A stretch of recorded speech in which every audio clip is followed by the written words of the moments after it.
Sir gold की price जनवरी 2025 के almost 78,000 थी और दिसंबर के अंदर लाइक अभी फिलहाल गोल्ड की प्राइस है 1,40,000 रुपये, almost double in the less than in 1 year. तुर्की, India, China and Poland collectively उन्होंने हर साल 600 टन से भी प्लस गोल्ड खरीदा है। 2021 से बात कर रहा हूँ सर कि बांग्लादेश के स्टूडेंट विंग वो बोले कि हम सिलीगुड़ी कॉरिडोर को कैप्चर कर लेंगे और सेवन सिस्टर को अलग कर देंगे। इवन मोहम्मद यूनुस ने चाइना में जाके बोला है कि आपको अगर सेवन सिस्टर को लॉक करना है तो आप हमारा यूज कर सकते हो। दीपू चंद्र दास की तो बात ऐसी है कि उनका तो कोई इन्वॉल्वमेंट भी नहीं था। इन्होंने तो सिर्फ इतना कहा था कि सारे धर्म समान है और इसको इन्होंने ब्लास्फेमी मान लिया। दीपू चंद्र दास को लोगों के हवाले कर दिया और फिर लोगों ने पहले तो लातों घूसों से उसको वहीं पे ख़त्म कर दिया और उसके बाद में सीधा एक चौक में ले जा करके वहाँ पर जला दिया। ऑपरेशन सिंदूर में जो शुरुआत हुई थी मई 6, 2025, इंडिया का most expensive military operation since 1970 war, this Bangladesh war. India ने 9 टेरर कैंप प्रिसाइसली उनको स्ट्राइक किया। इवन जिसके अंदर 2 जो बड़े से टेररिस्ट ऑर्गेनाइजेशन है, लश्कर ताइबा, उसका हेडक्वार्टर था मुद्री के, और जो सेकंड था जैसे मोहम्मद का जो हेडक्वार्टर नाम था बवालपुर। चाइना का सिर्फ जो हाई स्पीड रेलवे नेटवर्क है ना, उसकी जो टोटल कैपेसिटी अभी है वो तुम पूरे अर्थ का जो सरकमफरेंस है उससे, ठीक है, 1.25 टाइम्स ज़्यादा है। सोचो, नेपोलियन बोनापार्ट कह के गया था कि China is currently in the slumber and when it will wake up it will astonish the world. Gaza में अभी जो वॉर स्टार्ट हुए उसके अंदर करीबन 40,000 लोग मर गए। इवन यहाँ पे हॉस्पिटल को उड़ाया गया, स्कूलों को उड़ाया गया। आपको ये नहीं दिख रहा है कि जो फिलिस्तीन की जो जान है, उनकी जो वैल्यू है वो यूक्रेन से कम है। अभी ट्रम्प बोल रहा है भाई रशिया से तुम लोग ऑयल इंपोर्ट कर रहे हो इसलिए हम तुम्हारे ऊपर में टैरिफ लगा रहे हैं, इसलिए उसने फिर हमारे ऊपर में 25% और एक्स्ट्रा टैरिफ लगा दिया, जिससे अपना अच्छा खासा लाखों करोड़ों का नुकसान हो रहा है। फिर बोलते हैं इंडिया जो है वो एकदम वर्स्ट इकोनॉमी है, डूबती हुई इकोनॉमी है। Russia and India they can both sink together, हाँ सिंक टुगेदर, दोनों एक साथ डूब जाओ वगैरह वगैरह ऐसी बातें करते हैं। स्पेन में क्या हुआ था, स्पेन ने ये अमेरिकाज के बहुत सारे रीजन के अंदर में उसने कंट्रोल अपना बनाया और उधर में उनको मिल गया सिल्वर। तो इनको जब चांदी मिली तो इनकी चांदी हो गई, उनकी पूरी लोकल इकोनॉमी डिस्ट्रॉय हो गई। They became a importing country. या वर्ल्ड वॉर 3 या multipolar transition. Better to go for multipolar world transition. World war 3 को अवॉइड करो, वॉर हमेशा एक्सपेंसिव होते हैं और किसी के लिए अच्छे नहीं होते।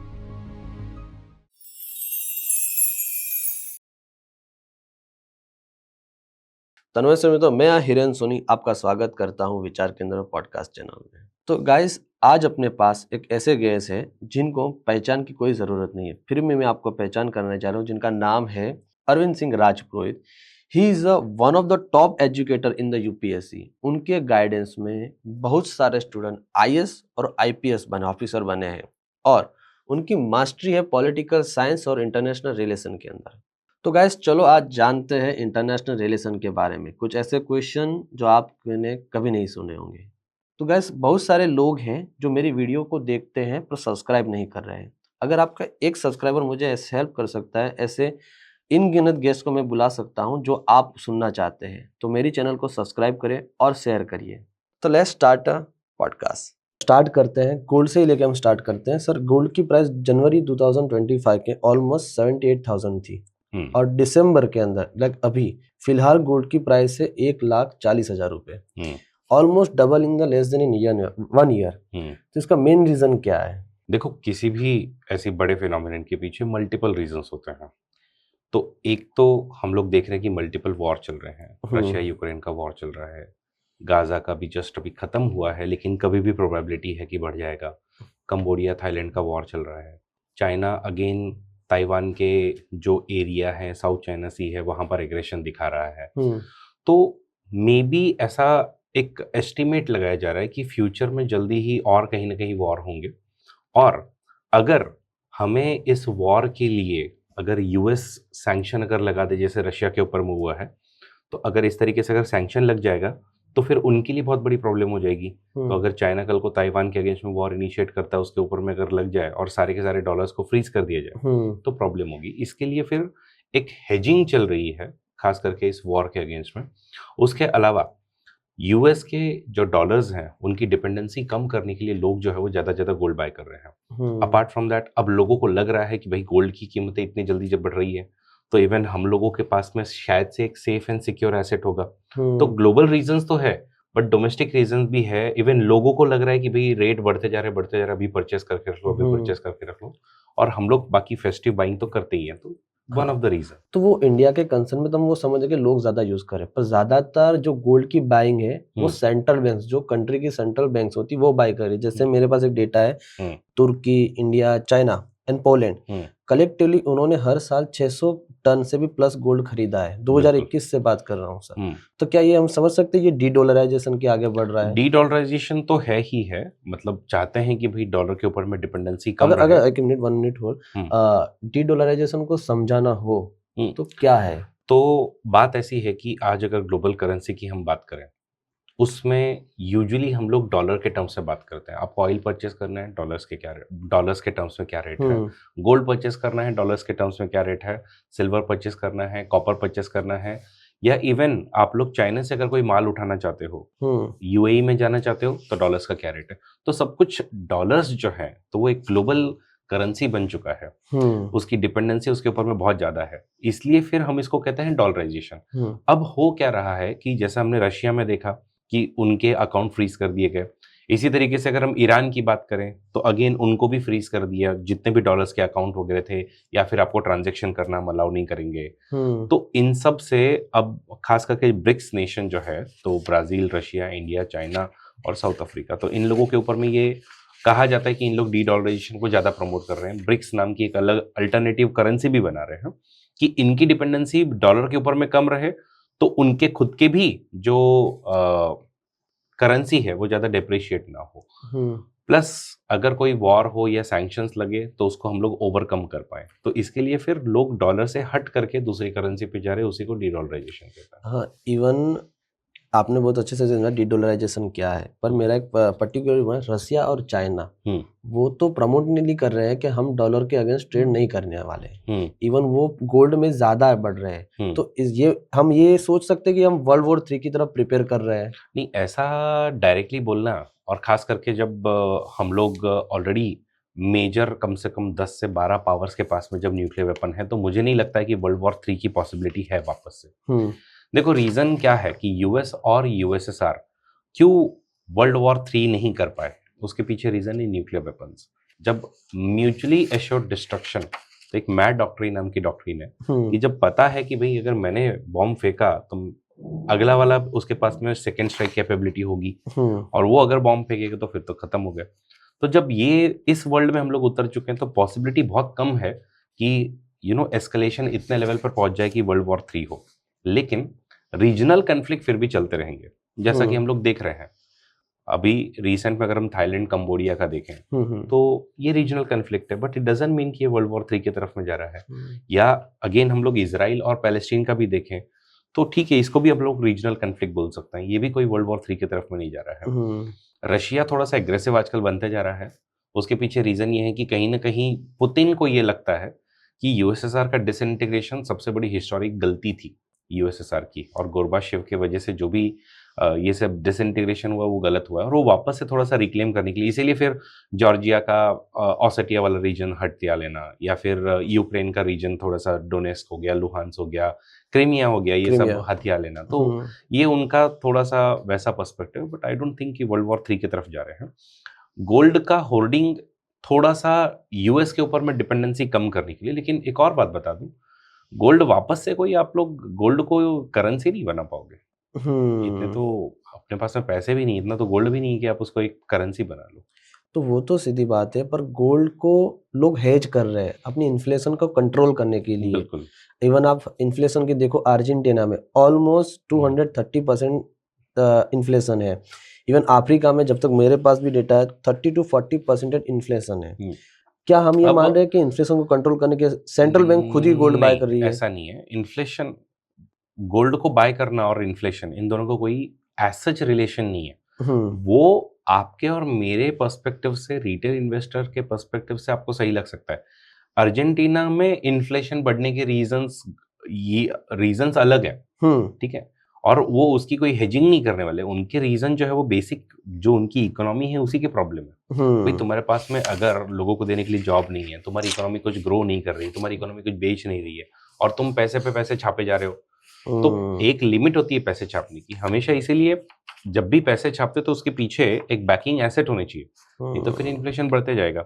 तो इन्फ्लेशन अर्जेंटीना में बढ़ने के पीछे ये रीजन है, और कई अफ्रीकन जो कंट्रीज है उनके पीछे भी ये रीजन है कि उनकी खुद की सेंट्रल बैंकिंग पॉलिसीज फेल हो रही है, मॉनेटरी पॉलिसीज।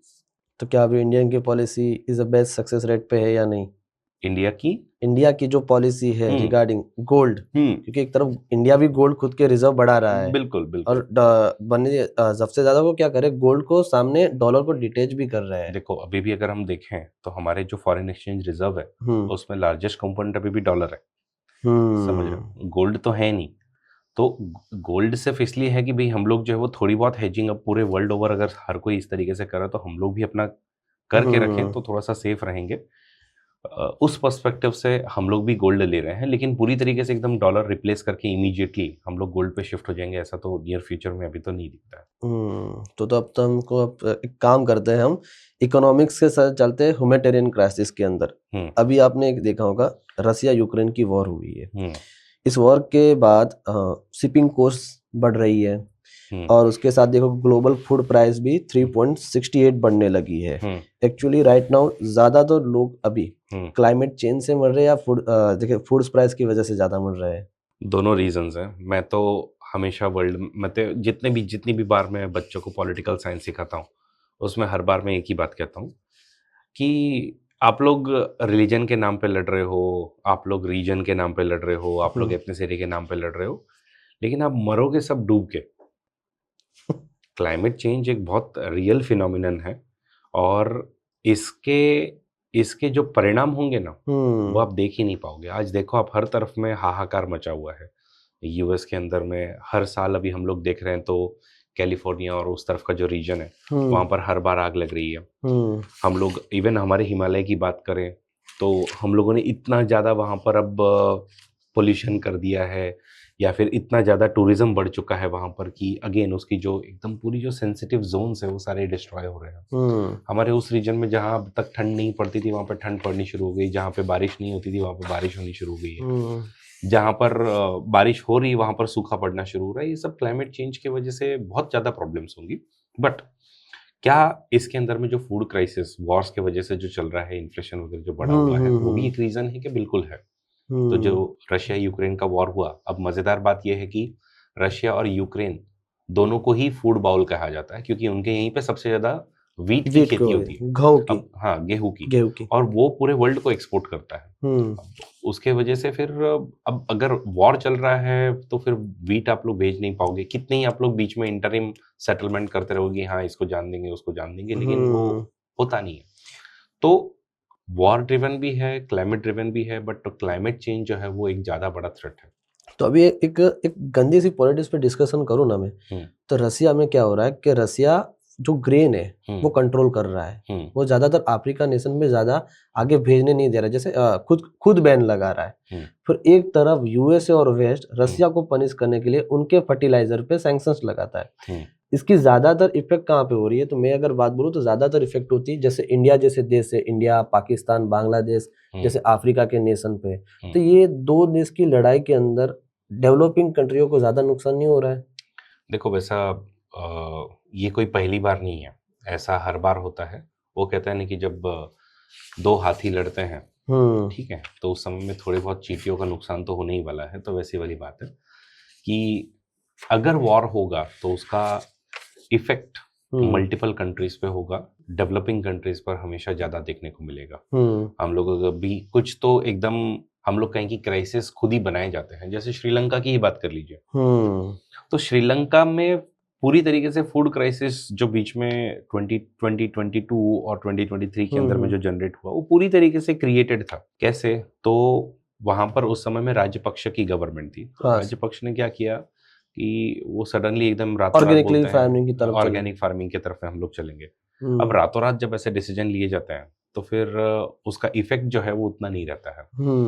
और ऐसा ही कुछ हम लोग देखते हैं कि रातों रात जब इन्होंने बदला तो पूरी एकदम तुम्हारी जो फूड की इकोनॉमी है वो पूरी पूरी क्राइसिस हो गई, और इतने भयंकर दुष्परिणाम उसके देखने को मिले कि फिर राजपक्षा के पूरे महल को जला दिया, और फिर वो आगे हमने देखा ही कि किस तरीके से पूरा तख्ता पलट हो गया। ये आपने जो श्रीलंका की बात की, तो आपने हम नेबरहुड पे डायरेक्ट चलते हैं। मुझे हम्म। सबसे ज्यादा इंटरेस्टिंग टॉपिक कहूँ जो अभी ट्रेंडिंग में, वो है बांग्लादेश। हम्म। बांग्लादेश एक लिखने जाओ तो एक सेंसिटिव टॉपिक है। एक कुछ डेटा के अनुसार अगस्त नवंबर 2025 के बीच में बांग्लादेश में डॉक्यूमेंटेड 76 इंसिडेंट हो रहे हिंदू के अगेंस्ट, और उसके अंदर 23 गरीब मरे हैं, और 150 से 150 टेम्पल से भी ज्यादा वो वेंडलाइज कर चुके हैं। इवन आप देख लो अभी इसके अंदर एक थी, इस्कॉन के एक मॉन्क थे जिनका नाम है चिन्मया कृष्णदास, वो अरेस्ट होते हैं, और जब वो कोर्ट में जाते हैं तो उनको लॉयर को वहां पे ही मार दिया जाता है। तो आपको ये नहीं लग रहा है कि बांग्लादेश खुद मिलके हिंदू के अगेंस्ट जैसे वायलेंस क्रिएट कर रहे हैं, लाइक जेनोसाइड करने की कोशिश कर रहे हैं? तो इस पे आपको क्या कहेंगे? तो बात ये है कि बांग्लादेश अभी आजकल जो है पूरी तरीके से टर्मोइल में फंसा हुआ है। जब से शेख हसीना गवर्नमेंट, जो कि काफी इंडिया को सपोर्ट करती थी, ऐसी गवर्नमेंट को ओवरथ्रो कर दिया, तो उसके बाद से अभी बांग्लादेश में मतलब अभी सब कुछ हाफ हजार्ड मैनर में चल रहा है। वहाँ पे एक इंटरिम गवर्नमेंट है जिसको मोहम्मद यूनुस अभी हेड कर रहे हैं, लेकिन वो कंट्रोल नहीं कर पा रहे सिचुएशन को। अभी जल्दी ही फरवरी के अंदर में उनके इलेक्शंस होंगे, और अभी बात ऐसी है कि वहाँ पे पूरा एनार्की है, और एनार्की के इंसिडेंट में अगर हम लोग जाते हैं तो क्या होता है कि रेडिकल एलिमेंट जो होते हैं ना, उन लोग जानबूझ करके लोगों को दिखाने के लिए कि भाई देखो मैं पावरफुल, मैं तुम्हारे इस्लाम की रक्षा कर रहा हूँ, मैं ऐसा कर रहा हूँ, मैं वैसा कर रहा हूँ, तो उन लोग जानबूझ करके फिर माइनॉरिटी हिंदूज को टारगेट करेंगे ही। लेट मी टेल यू, सिर्फ माइनॉरिटी हिंदूज ही नहीं, वहाँ पे इवन क्रिश्चियंस को भी इसी तरीके से टारगेट किया जा रहा है, और भी जो माइनॉरिटीज है उनको भी उसी तरीके से टारगेट किया जा रहा है।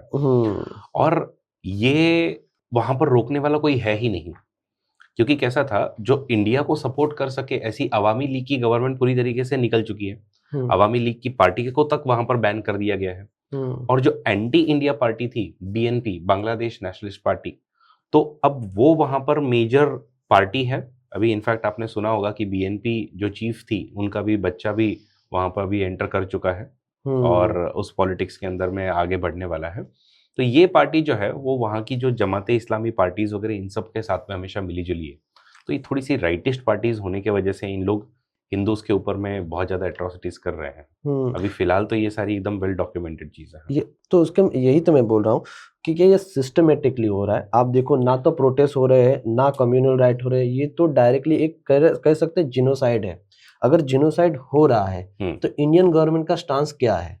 यूजुअली देखो, जेनोसाइड उस समय कहा जाता है कि जब खुद की गवर्नमेंट उसके अंदर में इन्वॉल्व हो, ओके, कि गवर्नमेंट मशीनरी ही इन्वॉल्व है उसके अंदर में। फॉर एग्जांपल 1971 में जब बांग्लादेश को इंडिपेंडेंट करवाना था, करने की बातें जब हो रही थी, तो उस समय जो जो लोग इंडिपेंडेंस की डिमांड कर रहे हैं उन लोगों को ही मार दिया गया। किसके द्वारा? गवर्नमेंट के द्वारा। तो जेनोसाइड यूजुअली कोई ना कोई एक गवर्नमेंट करती है, यस, पाकिस्तान द्वारा। इवन इजराइल के ऊपर में कभी कभी ये आरोप लगते हैं कि इन लोग जो है वो पैलेस्टीनियन के अगेंस्ट में जेनोसाइड कर रहे हैं। तो यूजुअली जेनोसाइड में हमेशा एक गवर्नमेंट इन्वॉल्व होगी, ठीक है। आप इवन आर्मेनिया और अजरबैजान की भी अगर बात करें तो वहां पर भी आपको ऐसे जेनोसाइड वगैरह देखने को मिलेंगे। यहाँ पर हम लोग डायरेक्टली जेनोसाइड नहीं बोल सकते क्योंकि गवर्नमेंट इन्वॉल्व नहीं है, लेकिन गवर्नमेंट देख जरूर रही है और वो उसके ऊपर में कोई ज्यादा एक्शन कर नहीं पा रही है। तो इंडिया ने इनफैक्ट इसके लिए बहुत बार प्रोटेस्ट अपने रेज भी किए हैं कि आप लोग जो है वो माइनॉरिटीज के सारे राइट जो है वो मेंटेन करके रखिए, ठीक है, लेकिन वो करने में फेल हो रहे हैं। और इसीलिए इंडियन गवर्नमेंट ने इनफैक्ट, आप सबको पता होगा, 2019 में एक सिटीजनशिप एक्ट में अमेंडमेंट लाई थी 2019 में, जिसके अंदर में वो यही कहते थे कि जो भी इस तरीके से परसिक्यूटेड हिंदूज हैं या क्रिश्चियंस हैं, जो खास करके इन देशों से, कहाँ से, पाकिस्तान, बांग्लादेश और अफगानिस्तान से आएंगे, तो उनको हम लोग शरण देंगे और जल्द से जल्द उनकी सिटीजनशिप जो है वो एक प्रोसीड करके उनको सिटीजनशिप देने की कोशिश करेंगे। तो यही हमारा जो है मेन एम था। तो ये कह सकते हैं कि इंडिया को पहले पता था कि ऐसा कुछ होने वाला है? देखिए, कहो ना कहो, ठीक है, ये जब रीजन जो है, जैसे कि आप खास करके साउथ एशियन रीजन जो है, जहाँ पर रिलीजन को बहुत ही ज़्यादा तवज्जो दी जाती है, चाहे वो अफगानिस्तान हो, चाहे अभी फिलहाल में ईरान की भी बात करो, या पाकिस्तान की बात करो, बांग्लादेश की बात करो, तो इवन श्रीलंका के अंदर में अगर हम देखें तो वहाँ पर जो बुद्धिस्ट मेजॉरिटी लोग हैं वो लोग फिर तमिलियंस हिंदू माइनॉरिटी के अगेंस्ट में भी एट्रोसिटीज कर ही रहे हैं। या इवन म्यांमार के अंदर में जाओगे आप तो वहाँ पर भी आपको ऐसे सब देखने को मिलेगा ही। तो ये रीजन में रिलीजन का अभी भी डोमिनेंस बहुत ज़्यादा है और इसलिए फिर ये रिलीजियस पर्सिक्यूशंस होते रहेंगे। ये कोई नई बात नहीं है और इसको हम लोग हमारी गवर्नमेंट ने एक्सपेक्ट किया ही था कि हो सकता है कि फ्यूचर में इस तरीके से हो जाए, गवर्नमेंट चेंज हो जाए तो हो सकता है, क्योंकि शेख हसीना की गवर्नमेंट ने हार्डली 10-15 साल रूल किया हुआ है। उससे ज़्यादा उसके पहले तो ऐसे ही था ना सब। और जब खास करके जब रिलीजियस फर्वर जब लोगों के अंदर में बहुत तेज हो तो फिर ऐसी पॉसिबिलिटी बहुत ज़्यादा है।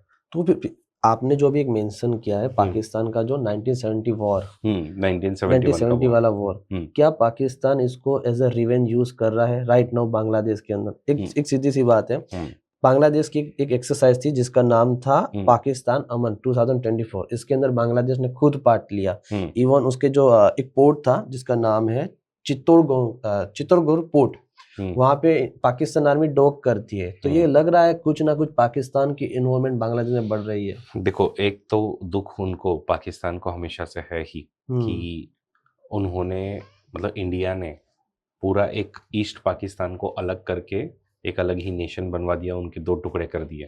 उसका बदला वो हमेशा लेना ही चाहते हैं। इसलिए कभी वो जम्मू कश्मीर में, कभी वो पंजाब के अंदर में खालिस्तान मूवमेंट को सपोर्ट करते हैं, फिर कभी वो नॉर्थ ईस्ट में इंसर्जेंसी को सपोर्ट करते हैं। इनफैक्ट एक बहुत ही खतरनाक बात ये थी, म्यांमार के अंदर में जो रोहिंग्या मुस्लिम्स है जिनके ऊपर में एट्रोसिटीज चल रही है, उसके अंदर में रोहिंग्यास को भड़काया और रोहिंग्यास में ही अपने ही कुछ लोगों को इन्फिल्ट्रेट करवाया और फिर इन लोग जो है म्यांमार के बॉर्डर से हमारे मणिपुर, हमारे नागालैंड और मिजोरम से होते हुए इंडिया के अंदर में इन्होंने रोहिंग्यास को छोड़ा भी था। That was the reason again कि इंडियन गवर्नमेंट ने रोहिंग्यास को शरण देने से मना कर दिया था। पहले हमने कहा था कि भाई हम तुमको शरण देते हैं, लेकिन जब ये वाली कंस्पिरेसी हमको पता चली तो फिर हम लोगों ने फिर रोहिंग्यास को शरण देने से मना कर दिया।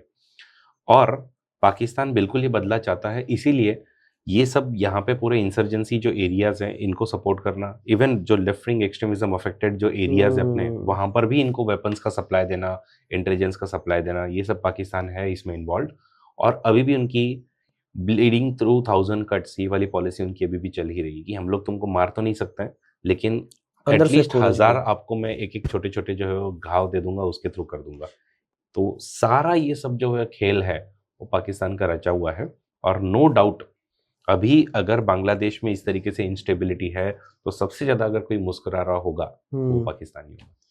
तो क्या आप कह सकते हो कि रोहिंग्या का जो एंगल था वो अभी राइट नाउ बांग्लादेश में एक्टिवली काम कर रहा है? बिल्कुल है, क्यों नहीं है। अभी पाकिस्तान डायरेक्ट तो अपने से लड़ेगा नहीं, ठीक है।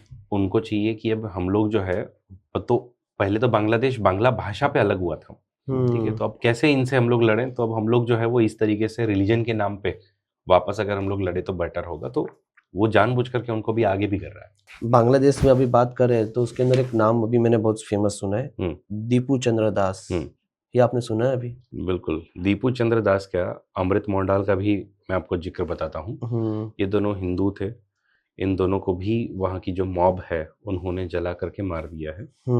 और दीपू चंद्र दास की तो बात ऐसी है कि उनका तो कोई इन्वॉल्वमेंट भी नहीं था। इन्होंने तो सिर्फ इतना कहा था कि सारे धर्म समान है, और इसको इन्होंने ब्लास्फेमी मान लिया। और उसके बाद में उसका जो जिगरी दोस्त था वहीं पे, इनफैक्ट उसी ने पुलिस के हवाले उसको किया। पुलिस के हवाले करने के बाद में पुलिस ने उसको कस्टडी में या हिरासत में लेने की बजाय पुलिस ने भी खुद ने ही दीपू चंद्र दास को लोगों के हवाले कर दिया। और फिर लोगों ने पहले तो लातों घूसों से उसको वहीं पे ख़त्म कर दिया और उसके बाद में सीधा एक चौक में ले जा करके वहाँ पर जला दिया, जो कि बहुत ही दर्दनाक घटना है ऑब्वियसली। और इसी तरीके से इवन अमृत मोंडाल के अगेंस्ट में भी किया गया।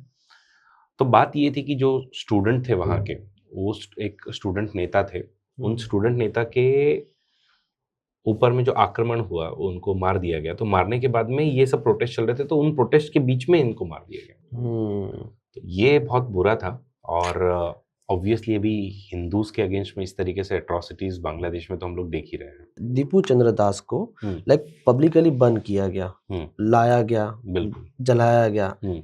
2025 के जिस सोशल मीडिया के टाइम पे ऐसे जिस सिविलाइज कंट्री है बांग्लादेश, वो पुराने जमाने की कंट्री नहीं है, वो अभी एक सिविलाइज कंट्री है। इस कंट्री का अगर आप देखो इंटरनेशनल की सारी कम्युनिटी चुप है।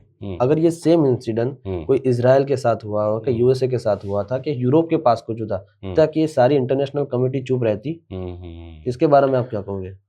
मेरे हिसाब से बिल्कुल इंटरनेशनल कम्युनिटी को इस पे बोलना चाहिए। इनफैक्ट यूएस ने भी एक रिसेंटली स्टेटमेंट भी अपनी पब्लिश की थी, जिसके अंदर उन्होंने कहा था कि मतलब डायरेक्टली दीपू चंद्र दास का नाम नहीं लिया था उन्होंने, लेकिन उन्होंने कहा था कि Bangladesh should try to ensure कि भाई माइनॉरिटीज़ के राइट जो है वो सेफ रहे। इनफैक्ट हमने भी ये वाली जब स्टेटमेंट दी थी, तो उसके बाद में ये स्टेटमेंट देने के बाद में बांग्लादेश के जितने भी नागरिक हैं वो लोग वहाँ पर हमारा जो इंडियन हाई कमीशन है उसके अगेंस्ट में उन लोग प्रोटेस्ट करने चले गए थे। अपने इंडिया के अंदर, इंडिया के अंदर नहीं, बांग्लादेश के अंदर में जो हमारा इंडियन हाई कमीशन है, जहाँ पर हम लोग वीजा देते हैं, बाकी सब फैसिलिटीज है, उसके अगेंस्ट में बांग्लादेशी सारे प्रोटेस्ट करने चले गए थे कि हमने बोला कि भाई आप लोग इस तरीके से हिंदू को क्यों मार रहे हो। तो जैसे ये बात कर रहे हो, अभी 2 दिन पहले डोनाल्ड ट्रंप ने नाइजीरिया पे बॉम्ब अटैक किया, एयर स्ट्राइक की थी, और उन्होंने सीधा ये बोला कि ये क्रिश्चियन जेनोसाइड का जहां भी होगी मैं वहां पे जाके बदला लूंगा। क्या इंडिया का ये स्टांस होना चाहिए? तो इसके अंदर का मुद्दा जो है वो काफी कॉम्प्लेक्स है। वहां पर नाइजीरिया के अंदर में अभी भी कुछ टेररिस्ट ग्रुप एक्टिव है, ISIL प्रोमिनेंट बीइंग। ये ISIL ने वहां पर लगभग 54-56 हजार से भी ज्यादा क्रिश्चियंस को मौत के घाट उतार दिया है, और उसके एवज में फिर इन्होंने, यूएस ने जो है वो इस तरीके से एक एयर स्ट्राइक जो वो की थी। इस लेवल का अगर कहीं पे जेनोसाइड अगर हिंदूज के अगेंस्ट में होगा तो फिर शायद इवन इंडिया को भी सोचना पड़ेगा ऐसा। तो अभी तक तो बात ये है कि बहुत ही डिस्क्रीट इवेंट होते जा रहे हैं कि एक का देखो वहाँ जला के मार दिया, एक को यहाँ मार दिया, एक को वहाँ मार दिया। लेकिन अगर इतने लेवल का होगा कि भाई 55-56 हजार लोगों को मार दिया जाए, तो फिर इवन इंडिया को भी हिंदू को प्रोटेक्ट करने के लिए, क्योंकि देखो मानो ना मानो इंडिया ही एक ऐसा रीजन है जो खास करके जहाँ पर हिंदुइज्म प्रोमिनेंट धर्म है। नेपाल एक और है, लेकिन नेपाल एक छोटा देश है, प्रोमिनेंट देशों में इंडिया ही है। और बाकी जो इस रिलीजियस कम्युनिटी के लोग हैं उनके हितों की रक्षा के लिए फिर इसको तो बोलना ही पड़ेगा। भले ही हम लोग सेक्युलर कंट्री है, हम तो चाहते हैं कि भाई हर एक रिलीजन जो है वो समान तरीके से प्रोटेक्टेड रहे। हम लोग ये भी नहीं चाहते कि भाई सारे के सारे पैलेस्टीनियंस को खत्म कर दिया जाए, वहाँ के जितने भी मुसलमान हैं उनको मार दिया जाए। हम लोगों की कभी से पॉलिसी नहीं है, हम लोग तो हमेशा शांति प्रिय लोग हैं। लेकिन इस्लामिक जो धर्म है उसको बचाने के लिए, उसको बोलने के लिए बहुत सारे कंट्रीज हैं कि भाई कहीं पे अगर इस तरीके से अगर मुस्लिम्स के ऊपर में अगर अत्याचार हो रहा है तो पाकिस्तान बोल देगा, सऊदी अरेबिया बोल देगा, ईरान बोल देगा, कोई ना कोई बोल ही देगा। क्रिश्चियनिटी के लिए भी बोलने के लिए यूएस है, कभी यूके है, कभी फ्रांस है, कोई ना कोई बोल ही देगा। लेकिन ऐसे ही अगर हिंदूज के ऊपर में इस तरीके से एट्रोसिटीज है तो फिर कौन बोलेगा?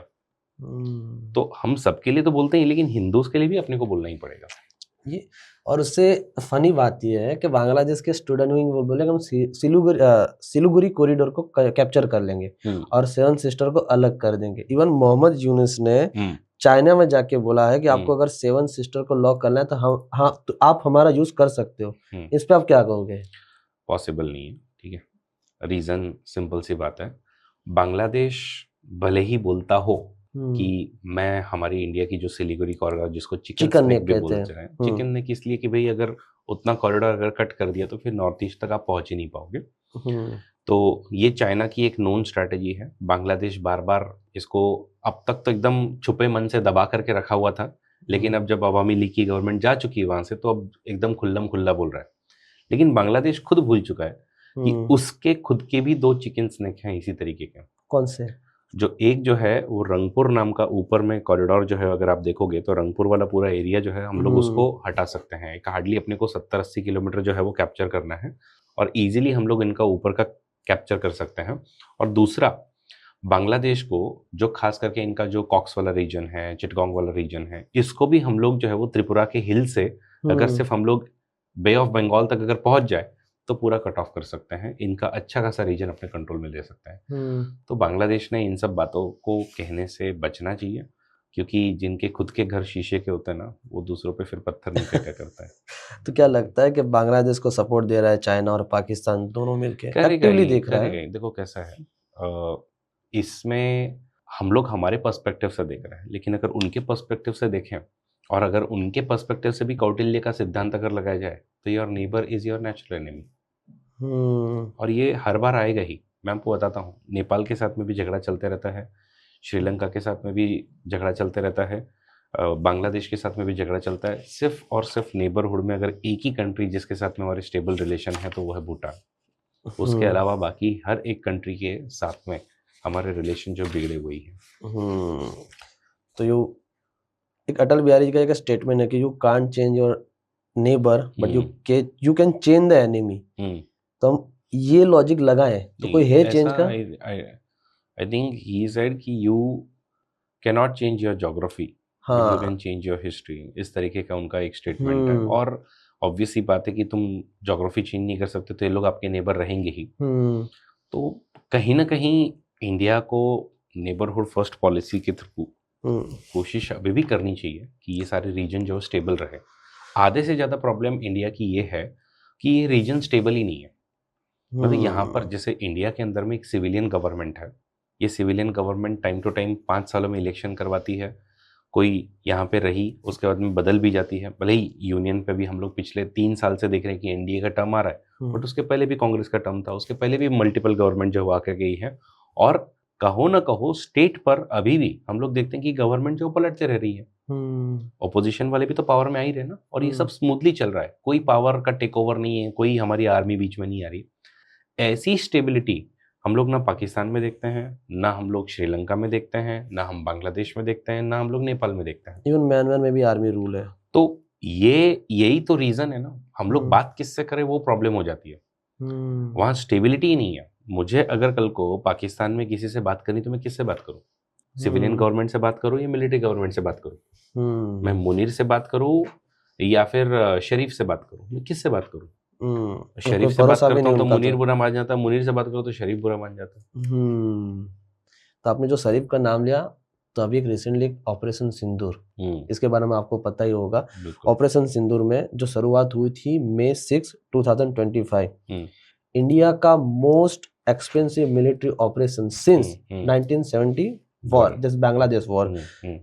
इंडिया ने टोटल 9 टेरर कैंप प्रिसाइसली उनको स्ट्राइक किया। इवन जिसके अंदर 2 जो बड़े से टेररिस्ट ऑर्गेनाइजेशन है, लश्कर ताइबा, उसका हेडक्वार्टर था मुद्री के, और जो सेकंड था जैसे मोहम्मद का जो हेडक्वार्टर नाम था बवालपुर।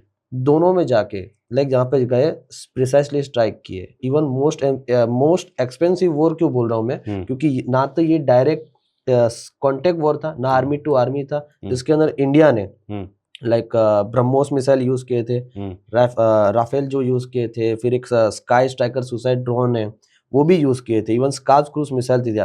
क्या हमने ये लिमिटेड स्ट्राइक किया था टेररिस्ट ऑर्गेनाइजेशन में ऑपरेशन सिंदूर का जो कंक्लूजन हो? तो देखो, फुल ब्लोन वॉर अभी भी एक डिस्टेंट पॉसिबिलिटी है दोनों भी कंट्रीज के लिए। रीजन ये नहीं कि हम कर नहीं सकते, रीजन है हम लोग बिल्कुल कर सकते हैं। रीजन ये है कि वो एडवाइजेबल नहीं है। देखो कैसा है कि हर एक झगड़े में अगर आप फंसते जाओगे तो तुम्हारी इकोनॉमी की बैंड बचती है। ये आप अब even day to day life में आप देख लो, एक झगड़ालू आदमी हर एक से रास्ते पे झगड़ते बैठता है, हर किसी के कहे हुए पे जवाब देते बैठता है, तो वो अपना धंधा अपना बिजनेस कैसे बढ़ाते बैठेगा। और बात वही है, अभी जब यूएस की स्ट्रैटेजी है कि भाई China+1 हम लोग देखें, हम लोग जो है वो ऑफशोरिंग जो है जो भी चाइना के अंदर में कॉन्सेंट्रेटेड है उसको इंडिया की तरफ में लेकर के आए। अब अगर वहां से कंपनीज उठ करके आ रही है तो ऑलरेडी हमारा रेड टेपिज्म है, ऑलरेडी हमारा इन्वेस्टमेंट एनवायरनमेंट जो इतना परफेक्ट नहीं है अभी भी। और उसके बाद में एक और प्रॉब्लम कि भाई इंडिया का तो वॉर चलते रहता है, एक अनस्टेबल कंट्री है, कभी भी वॉर हो जाएगा, वॉर में इन्वॉल्व हो जाएंगे तो हमारे इन्वेस्टमेंट का क्या होगा, हमको तो ग्रोथ ही नहीं मिलेगी। तो इसीलिए हम लोगों ने एक लिमिटेड ही इनके ऊपर में, अब क्या है कि पाकिस्तान को वो बार बार हमको उकसा भी रहा है, तो ऐसा भी नहीं कि उसको इग्नोर करें। तो पहले जो है, जो खास करके 2014 के पहले की जो पॉलिसी हुआ करती थी उसको हम लोग थोड़ी सी डिफेंसिव पॉलिसी कहते थे। लिबरल कह सकते हैं। हाँ, लिबरल नहीं बट डिफेंसिव। ऐसा नहीं कि देखो कोई भी गवर्नमेंट कभी ऐसा नहीं चाहती कि भाई मेरा नाम जो खराब हो या मेरे देश का नाम खराब हो, ठीक है। तो यूपीए गवर्नमेंट कोई ऐसा नहीं चाहती थी कि भाई मेरे देश का नाम खराब हो, लेकिन उनका जो एक एटीट्यूड होता है ना, हर एक इंसान का एटीट्यूड है, उनका एटीट्यूड है कि भाई थोड़ा डिफेंसिव, कि भाई मैं इंटरनेशनल रिलेशंस में जाकर के सबको बताऊंगा, मैं यूएन में बोलूंगा, मैं ये करूंगा, बात से मुद्दा हल करने की कोशिश करते हैं वगैरह वगैरह। लेकिन इंडिया ने वो वाला अभी 2014 के बाद में इंडिया गवर्नमेंट ने ये वाला अप्रोच छोड़ दिया।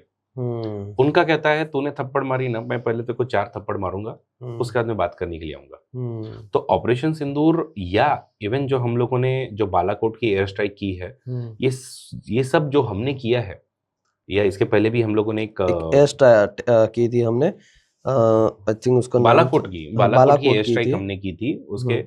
तो ये जो हम लोग कर रहे हैं ना, ये हमारा एकदम सिंपल है कि इसको कहा जाता है offensive defence policy. Offensive defence policy या फिर दोवल डॉक्ट्रिन कहा जाता है, जिसका मतलब है कि हम पहले ही तेरे को थप्पड़ वप्पड़ मार लेंगे, उसके बाद में फिर हम बोलेंगे कि देख वही इसने ये कांड किया था इसलिए मैंने ऐसा सब किया। पहलगाम में टेरर अटैक हुआ तो मैं चुप नहीं बैठा, लिमिटेड जो तेरे टेररिज्म वाले जो स्पॉट्स हैं उन पे मैंने अटैक किया, और बस अब मुझे डी एस्केलेट करना है। फिर ऑब्वियसली वो एस्केलेशन के लिए अपने ड्रोन्स भेजे, मिसाइल्स भेजी, लेकिन हमारे जितने भी डिफेंस इक्विपमेंट थे उन्होंने सारे के सारे इन सभी ड्रोन्स को एज वेल एज जितने भी मिसाइल लागे थे इन सबको वहीं पे नेस्तनाबूद कर दिया। फिर भी मेरा एक क्वेश्चन है, क्या इंडिया ने पाकिस्तान की रिस्पांस कैपेसिटी टेस्ट की? क्योंकि इंडिया ने 2 मिलिट्री कैंप पे भी अटैक किया था, जो उसका नाम था एक लाहौर और दूसरा था गुरजानवाला में। वो टेरर कैंप नहीं थे, वो प्योरली मिलिट्री बेस थे। बिल्कुल। तो वो टेस्ट करने के नहीं पाकिस्तान की देखी कि कैपेसिटी क्या रहेगी रिस्पांस की। देखो ये तो करना ही होता है अपने को कि हम लोग अगर मैटर को एस्केलेट कर रहे हैं तो कितने लेवल तक एस्केलेट कर सकते हैं, वो भी तो एक बार कैपेसिटी अपने को चेक करनी होती है ना। तो टेरर कैंप्स तो उड़ाए, लेकिन इनके एयरबेस पर भी हमने किया।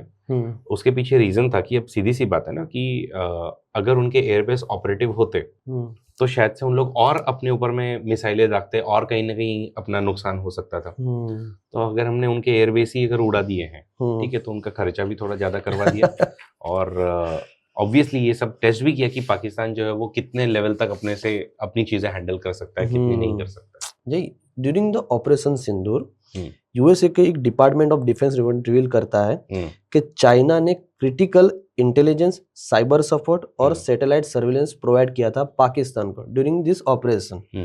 क्या ये चाइना इसके अंदर फुल्ली फ्लेज इन्वॉल्व था? क्यों नहीं होगा? चाइना अपने आप को पाकिस्तान का दोस्त बोलता है। पाकिस्तान तो बोलता है कि हमारी रिलेशन कैसी है, बोले higher than Himalayas, deeper than ocean, stronger than steel and sweeter than honey. इस तरीके की रिलेशनशिप को वो डिस्क्राइब करता है। और अगर तुम इंडिया को अगर चाइना अपना एक एनिमी देखता ही है, मतलब खास करके एक कॉम्पिटिटर देखता ही है, नहीं कहो ना कहो, तो उस लेवल पर फिर वो उसको सपोर्ट देगा। और यही क्या, आपको जान करके ताज्जुब होगा कि टर्की ने और अजरबैजान ने भी उतना ही सपोर्ट किया इनको। हमें ज्यादा प्रॉब्लम चाइना से हो रहा है। हाँ, प्रॉब्लम इनसे हो रहा है, इनसे भी होना चाहिए। और सीधी बात है, देखो ये आगे भी होते ही रहेगा। जब जब पाकिस्तान इस तरीके से कोई एक्टिविटी करेगा, चाइना उसके सपोर्ट में आएगा ही आएगा, क्योंकि इंडिया और चाइना के अभी भी इश्यूज खत्म नहीं हुए हैं। और इंडिया जो है वो एक लेजिट चैलेंजर है चाइना के हेजेमनी को। तो चाइना का चैलेंजर है ना, फिर जो तुम्हारा चैलेंजर है उसको तुम डिफीट करने के लिए कुछ ना कुछ तो करोगे ही ना। कहाँ से गिरेंगे? तो यही सब तरीके हैं, मतलब इंटेलिजेंस भी देंगे, फिर वो इनफैक्ट कुछ चाइनीज ड्रोन्स भी मिले थे, वेपन्स भी मिले थे। तो सर ये ऑपरेशन सिंदूर खत्म होने के बाद हम देख रहे हैं, क्या इंडिया और पाकिस्तान दोनों के रिलेशन इंप्रूव हो सकते हैं? देखो मैं आपको एक बात बताऊं, साउथ एशिया एक ऐसा रीजन है जहाँ पे लार्जेस्ट पुअर, अगर मैं एब्सोल्यूट नंबर्स में बात करूँ तो लोग रहते हैं। सबसे ज़्यादा जिनके अंदर में हंगर की बात करें, भूखमरी जिसकी बात करें, वो भी अगेन आपको साउथ एशिया में मिलेंगे। सबसे ज़्यादा बीमार लोग आपको यहीं पे मिलेंगे, सबसे ज़्यादा हार्ट अटैक वाले लोग यहीं मिलेंगे, सबसे ज़्यादा एयर पोल्यूशन के अंदर में रहने वाले लोग भी यहीं मिलेंगे। South Asia as a region जब तक साथ में नहीं आता है, मल्टीपल प्रॉब्लम्स आपकी सॉल्व नहीं होगी। हमारी प्रॉब्लम्स कॉमन है, हमारे सॉल्यूशन भी कॉमन है, और उसके लिए साथ में आना ज़रूरी है। बिल्कुल इंडिया और पाकिस्तान में साथ आना चाहिए, लेकिन मैं आपको लिख के देता हूँ एटलीस्ट अगले आने वाले 50-60 सालों तक ये रिलेशन इंप्रूव नहीं होने वाली है। और रीज़न है वो है डीप स्टेट। तो सर डीप स्टेट का मतलब क्या है? डीप स्टेट का मतलब सिंपल है क्या कि पाकिस्तान के अंदर में आर्मी है और सिविलियन गवर्नमेंट है। सिविलियन गवर्नमेंट सिर्फ एक मुखौटा है दिखाने के लिए कि भाई हम लोग जो है वो इंचार्ज है और हम लोग जो डिसीजन लेते हैं, लेकिन वहां पर असली डिसीजंस जो है वो सारी की सारी पाकिस्तान की आर्मी लेती है। पाकिस्तानी आर्मी का पूरा कंट्रोल सिविलियन गवर्नमेंट पर है। इनफैक्ट उनके सुप्रीम कोर्ट्स के ऊपर में है, उनकी जितनी भी बाकी जो एजेंसीज हैं इनके ऊपर में कंट्रोल है। यही लोग पूरी तरीके से कंट्रोल करते हैं। अब ये कंट्रोल क्यों है? ये कंट्रोल इसलिए है क्योंकि पाकिस्तानी आर्मी ये बताती है कि इंडिया हमारा दुश्मन है और इंडिया हमारे नेशन के लिए ही खतरा है, कि कल को पूरा का पूरा इंडिया जो है वो पाकिस्तान को अगर एंगल्फ कर गया तो, पूरा जीत लिया, पूरा खा गया तो, और वो अगर तुम दिखाओगे, ये थ्रेट जब तक तुम दिखाओगे तब तक तुम्हारा रेलिवेंस रहेगा। अब अगर सीधी सी बात है ना, तुम वॉर करोगे तो वॉर का बजट तुमको मिलेगा ना, समझ रहे हो? तो इसीलिए पाकिस्तानी आर्मी क्या है, वो जानबूझ करके दिखाती कि इंडिया थ्रेट है, इंडिया के थ्रेट से बचने के लिए हमको वेपन चाहिए, हमको पावर चाहिए, हमको और ज्यादा तुम लोग जो है वो रिसोर्सेज दो। अगर कल को इंडिया थ्रेट नहीं रहा तो पाकिस्तानी आर्मी का वजूद तो खत्म ही हो जाएगा। और अगर पाकिस्तानी आर्मी का वजूद खत्म हो गया तो फिर तो कोई सेंस ही नहीं बचेगा, फिर सिविलियन गवर्नमेंट पावरफुल हो जाएगी। तो कभी भी इनकी मिलिट्री गवर्नमेंट नहीं चाहती है कि सिविलियन गवर्नमेंट जो है उनकी पावरफुल बने, और वो हमेशा उनको कंट्रोल करती है। इसीलिए आप देखो ना, इमरान खान अभी जेल में पड़ा हुआ है। जब तक आर्मी के गुड बुक्स में था तब तक प्राइम मिनिस्टर बन के रूल किया, और जैसे ही थोड़ा सा आर्मी के अगेंस्ट में बोलना शुरू किया, ये थोड़ा सा दिखाना शुरू किया कि भाई मैं तुमसे इंडिपेंडेंट दिखना चाहता हूँ, तो आर्मी ने टेक ओवर कर लिया, और उसके बाद में अभी जेल में पड़े सट रहे हैं। ये वहाँ पे एक हिस्ट्री है, कोई भी नेता अगर पाकिस्तान के अगेंस्ट हो, आर्मी के अगेंस्ट हो, तो वो जेल में चला जाता है। बिल्कुल सही बात है, या तो जेल में जाएगा या मार दिया जाएगा। सही है। आप चाहे बेनजीर भुट्टो की बात करो, लियाकत अली खान की बात करो, इन सभी लोगों को इसीलिए मार दिया गया क्योंकि तुम ज्यादा, और पाकिस्तान चाहता ही नहीं कि कोई स्ट्रांग लीडर उभरे। नवाज शरीफ अटल बिहारी वाजपेयी जी के साथ में एक एग्रीमेंट कर रहे हैं, लाहौर की संधि कर रहे हैं कि भाई हम लोग जो है वो एकदम एक दूसरे के साथ में ट्रेड करेंगे, गुड रिलेशंस बनाने की कोशिश करेंगे, कश्मीर पे सोल्यूशन निकालने की कोशिश करेंगे। पाकिस्तानी आर्मी क्या करती है, रातों रात कारगिल पे हमला, दूसरे ही दिन। शरीफ को बताया तक नहीं कि हम लोग इस तरीके से हमला करने जा रहे हैं। क्योंकि अगर रिलेशंस इंप्रूव हो गए, और जब ऐसा हम लोग देखते हैं कि जब रिलेशन इंप्रूव होते हुए दिखते हैं, पाकिस्तान की आर्मी कुछ ना कुछ जरूर जो है वो गफला करेगी। जैसे 2014 में हम लोगों ने जब प्रधानमंत्री मोदी जी जब पहली बार अपनी शपथ ले रहे थे, उस समय सभी लोगों को बुलाया। पाकिस्तान के प्राइम मिनिस्टर नवाज शरीफ भी उस समय में आए हुए थे, दिखा कि भाई थोड़ी बात हम लोग करेंगे, वार्तालाप करेंगे। हमारे प्रधानमंत्री जी इनफैक्ट कहीं और गए हुए थे, बीच में एक स्टॉप लेकर के पाकिस्तान में नवाज शरीफ के घर में ही कोई शादी थी, वो शादी भी अटेंड करके आए थे। लेकिन जब दिखा कि रिलेशन इंप्रूव हो रही है तो उरी का अटैक, फिर वापस से लगा कि रिलेशन इंप्रूव हो रही है तो पुलवामा का अटैक, फिर वापस लगा कि रिलेशन इंप्रूव हो रही है तो अगला टेरर अटैक। इनके तो मतलब पाकिस्तानी आर्मी के तो खून में है कि जब तक तुम ये अटैक वटैक नहीं करोगे तब तक तुम जिंदा कैसे रहोगे। तो ये परफेक्टली ना, मैंने कहाँ देखा था, एक मूवी बनी है जो रिसेंटली बहुत ट्रेंडिंग करी, धुरंधर मूवी। उसके अंदर दिखाया है कि बलूचिस्तान, इवन इस मूवी के अंदर दिखाया गया है कि बलूचिस्तान और आर्मी और पाकिस्तान के जो आम लोग हैं वहां पे एक डिस्टेंस है, क्योंकि जो पंजाब का जो प्रोविंस है पाकिस्तान का, वो बलूचिस्तान से खुश नहीं है। इवन बलूचिस्तान प्रोविंस वहां से नहीं खुश है। इवन उनके बलूचिस्तान का जो लीडर का नाम मूवी में दिखाया गया है, रहमान डिकेत। क्या ये मूवी उस सच्चाई को दिखा रही है? तो देखो, पाकिस्तान जो है वो एक नेचुरल नेशन नहीं है। पाकिस्तान नेचुरल नेशन क्या होता है? नेचुरल नेशन का मतलब कैसे होता है कि एक ही एथनिसिटी के लोग सारे के सारे वहां पे रहना, एक ही कम्युनिटी के लोग वहां पर सारे के सारे रहना। फॉर एग्जांपल अगर आप फ्रांस में जाओगे तो फ्रांस में एक ही एथनिसिटी के एक ही भाषा बोलने वाले लोग और एक ही साथ में उन लोग रह रहे हैं, तो यूजुअली उन लोग फिर एक दूसरे के दुश्मन नहीं होते हैं। पाकिस्तान के अंदर में भी मल्टीपल इंटरनल डिविजन्स है।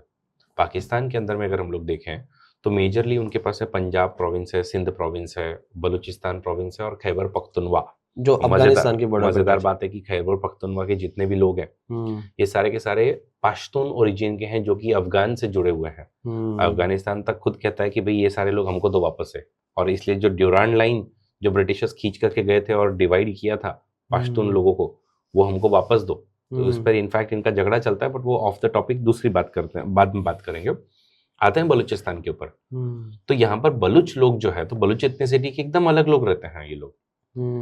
तो ये एथनिसिटी के लोगों का यही कहना है कि भाई हमको इक्वल रिप्रेजेंटेशन दो, हमारे रीजन से अगर तुम लोग कोई रिसोर्सेस ले रहे हो तो उतना वापस रिटर्न भी करो, कुछ ना कुछ इन्वेस्टमेंट भी करो हमारे हाँ। यहाँ। तो हो क्या रहा है कि पाकिस्तान का पूरा पॉलिटिक्स एक मतलब पंजाबी लोग डोमिनेट करते हैं और दूसरे सिंधी लोग डोमिनेट करते हैं। बलूचिस्तान पाकिस्तान का 44% एरिया है। कितना? 44% एरिया है। और इनफैक्ट इनके पास में जितनी भी पूरी जो समुद्री बॉर्डर जो है, जो इनके पास में कोस्टल एरिया है, ये भी मेजरली हाँ, तो ये भी सारा का सारा बलूचिस्तान का ही जो है वो रीजन है। तो 44% एरिया होने के बावजूद भी इन लोगों को कुछ भी नहीं मिलता है इन रिटर्न। इनफैक्ट सिर्फ इनसे रिसोर्सेस से लिए जाते हैं, इनको भी कॉलोनी के तौर पर ट्रीट किया जाता है कि भाई ये तो हमारी कॉलोनी ही है। तो बलूच लोगों का यही बस इनसे आक्षेप है। फिर इन्होंने कहा कि भाई डेवलपमेंट नहीं दे रहे तो कोई बात नहीं, हम तो इंडिपेंडेंट होना चाहते हैं, अलग नेशन की मांग तो इसलिए फिर एक बलूचिस्तान लिबरेशन आर्मी BLA नाम की एक संस्था की स्थापना हुई है। और ये BLA जो है वो आज भी वॉर जो है वो वहां पर लड़ रही है और पाकिस्तान के अगेंस्ट में लड़ रही है। इनफैक्ट उसके अंदर में जो रहमान डकैत या रहमान बलूच जो बताया हुआ है, ये बलूच उधर ही उसी ओरिजिन का है और ये कराची में आया हुआ है। उस मूवी में अगर आप देखो तो वो कहता है कि हमारी कौम हमारी कौम, हमारी कौम मतलब कौन? हमारी कौम मतलब हमारी बलूच लोग। और फिर ये बलूचियों के पास में जाता है वापस से वेपन्स लेने के लिए, जो फिर बाद में 26/11 अटैक के अंदर भी यूज किए गए। बहुत तरह। अब पाकिस्तान की हालत देख के मुझे ऐसा होता है कि तुम खुद के लोग पे मार रहे हो। जैसे बलूचिस्तान को कैसे वो लोग मार रहे हैं, खुद की आम पे वो ओपनली स्ट्राइक करते हैं, बॉम्ब छोड़ते हैं, इतनी गंदी हरकतें कर रहा है। एक मजेदार बात बताऊं आपको, इन्होंने अपने जो अजीत डोवल साहब है उन्होंने बीच में एक भाषण दिया था और भाषण देते समय उन्होंने कहा था, one more 26/11 like attack and Pakistan will lose Balochistan.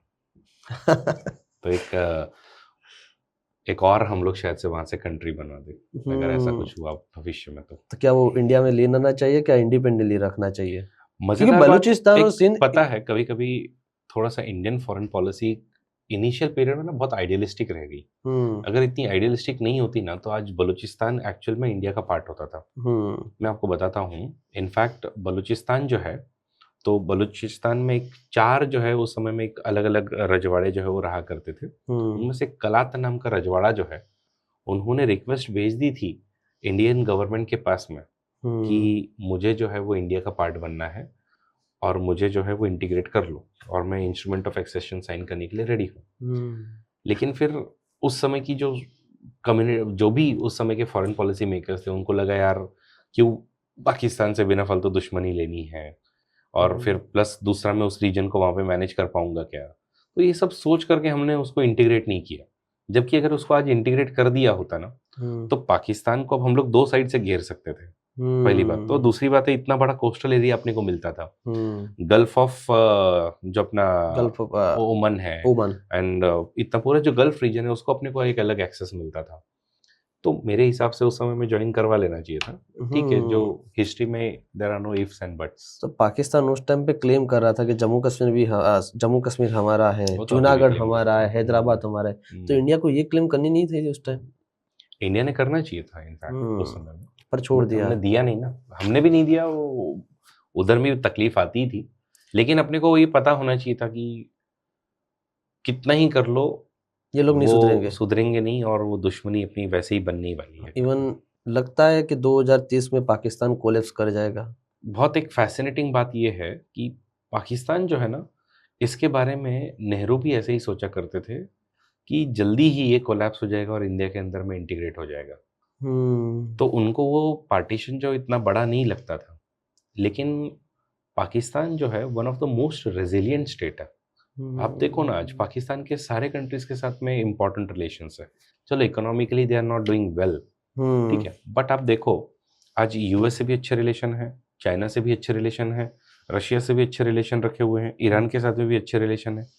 और ये एक जादूगरी ही है चाइना की, पाकिस्तान की, कि वो सबके साथ में अच्छे रिलेशन मेंटेन कर पा रहा है। वही तो मैं बोल रहा हूँ, उनके जो रिलेशन है वो जरूरत पड़ती यूएसए के जाता है, पैसे लेके आता है। जरूरत पड़ती चाइना के पास जाता है, पैसे लेने के लिए जाता है। वहाँ पे सऊदी अरेबिया के पास जाता है, पैसे लेने के लिए जाता है।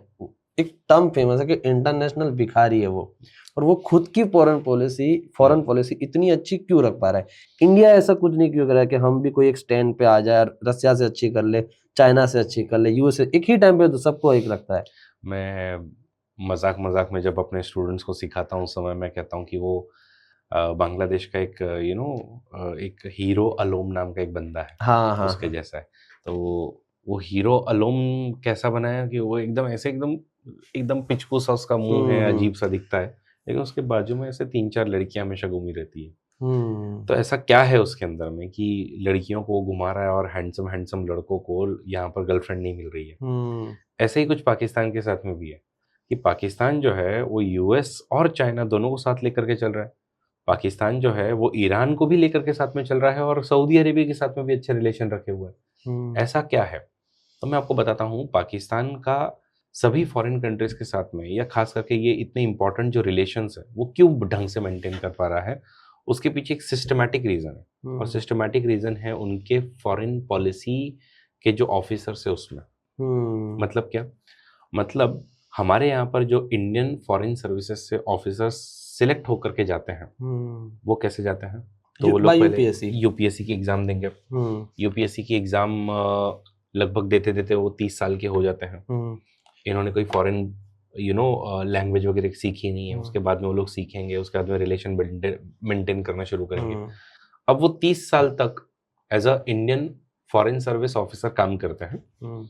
यूएस में रिलेशन बिल्ड करेंगे, बांग्लादेश में बिल्ड करेंगे, और किसी कंट्री के अंदर में रिलेशन बिल्ड करें, उसके बाद में रिटायर हो जाएंगे। और जब रिटायर हो जाएंगे तो अगली एक और नई जनरेशन आएगी जो वापस से ये पूरे कनेक्शन वापस बनाने की कोशिश करेगा। पूरे जीरो से लेकर के सारे कनेक्शन अभी वापस से बिल्ड करोगे।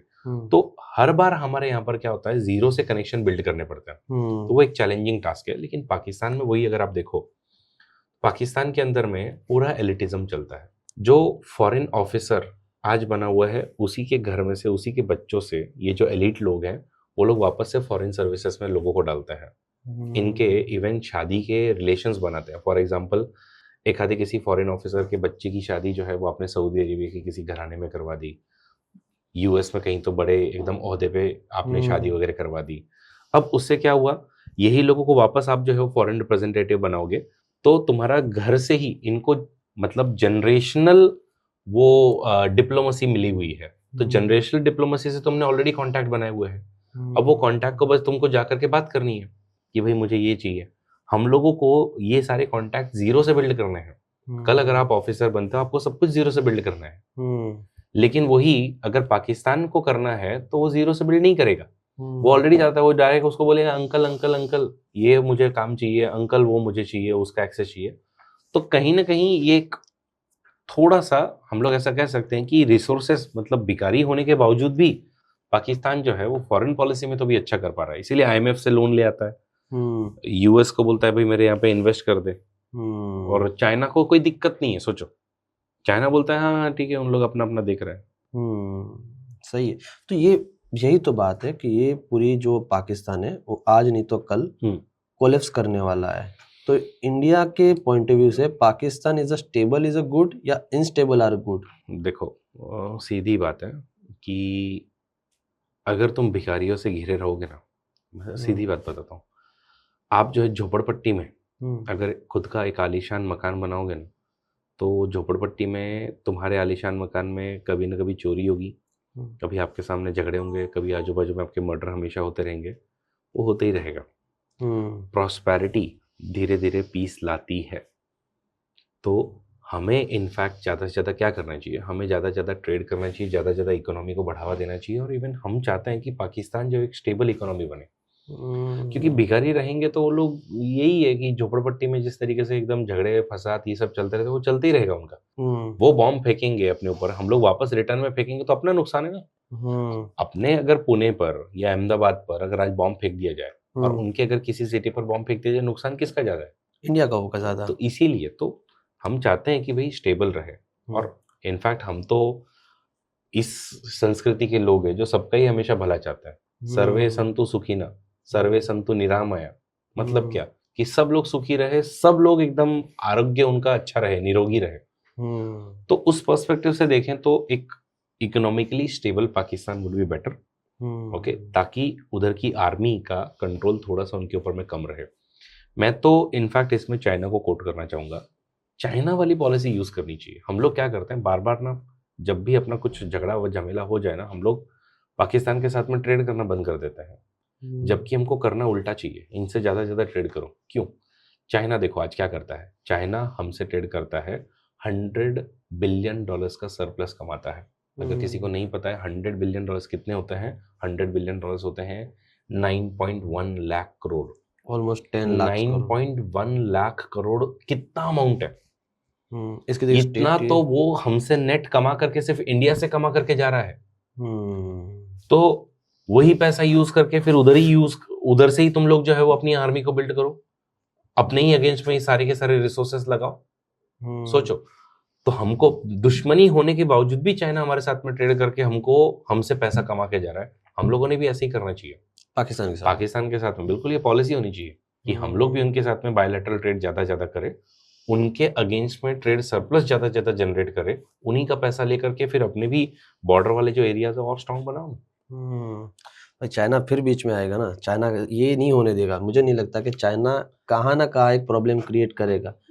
नहीं देखो कैसा है, उसमें है वो, चाइना तो आने की कोशिश करेगा, लेकिन ट्रेड के लिए तो अगर तुमको देखो, ट्रेड का सिंपल रूल है, किधर से सस्ता पड़ रहा है माल, किधर से सस्ता आ रहा है और किधर से अच्छा आ रहा है।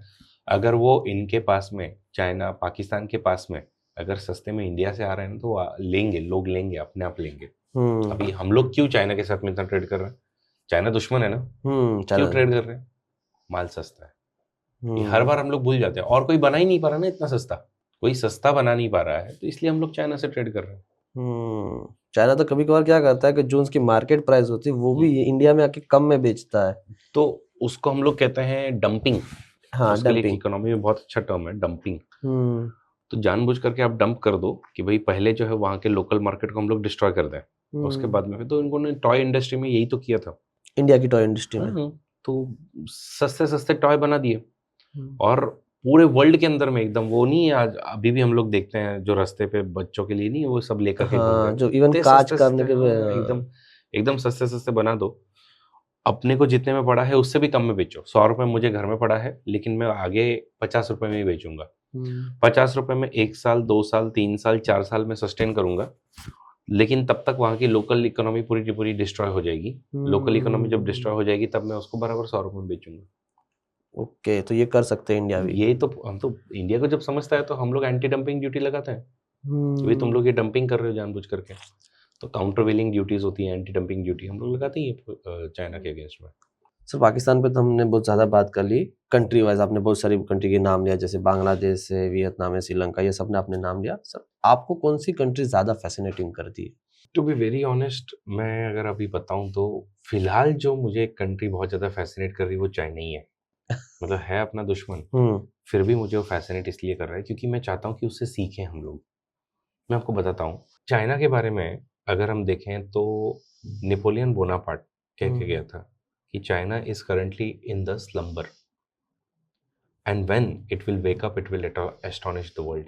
मतलब क्या कि चाइना फिलहाल के लिए सो रहा है, लेकिन जब ये उठेगा जगेगा तो उस समय में पूरा का पूरा जो वर्ल्ड है, पूरा जगत है, वो एकदम भौचक्का रह जाएगा कि ये क्या हो रहा है करके।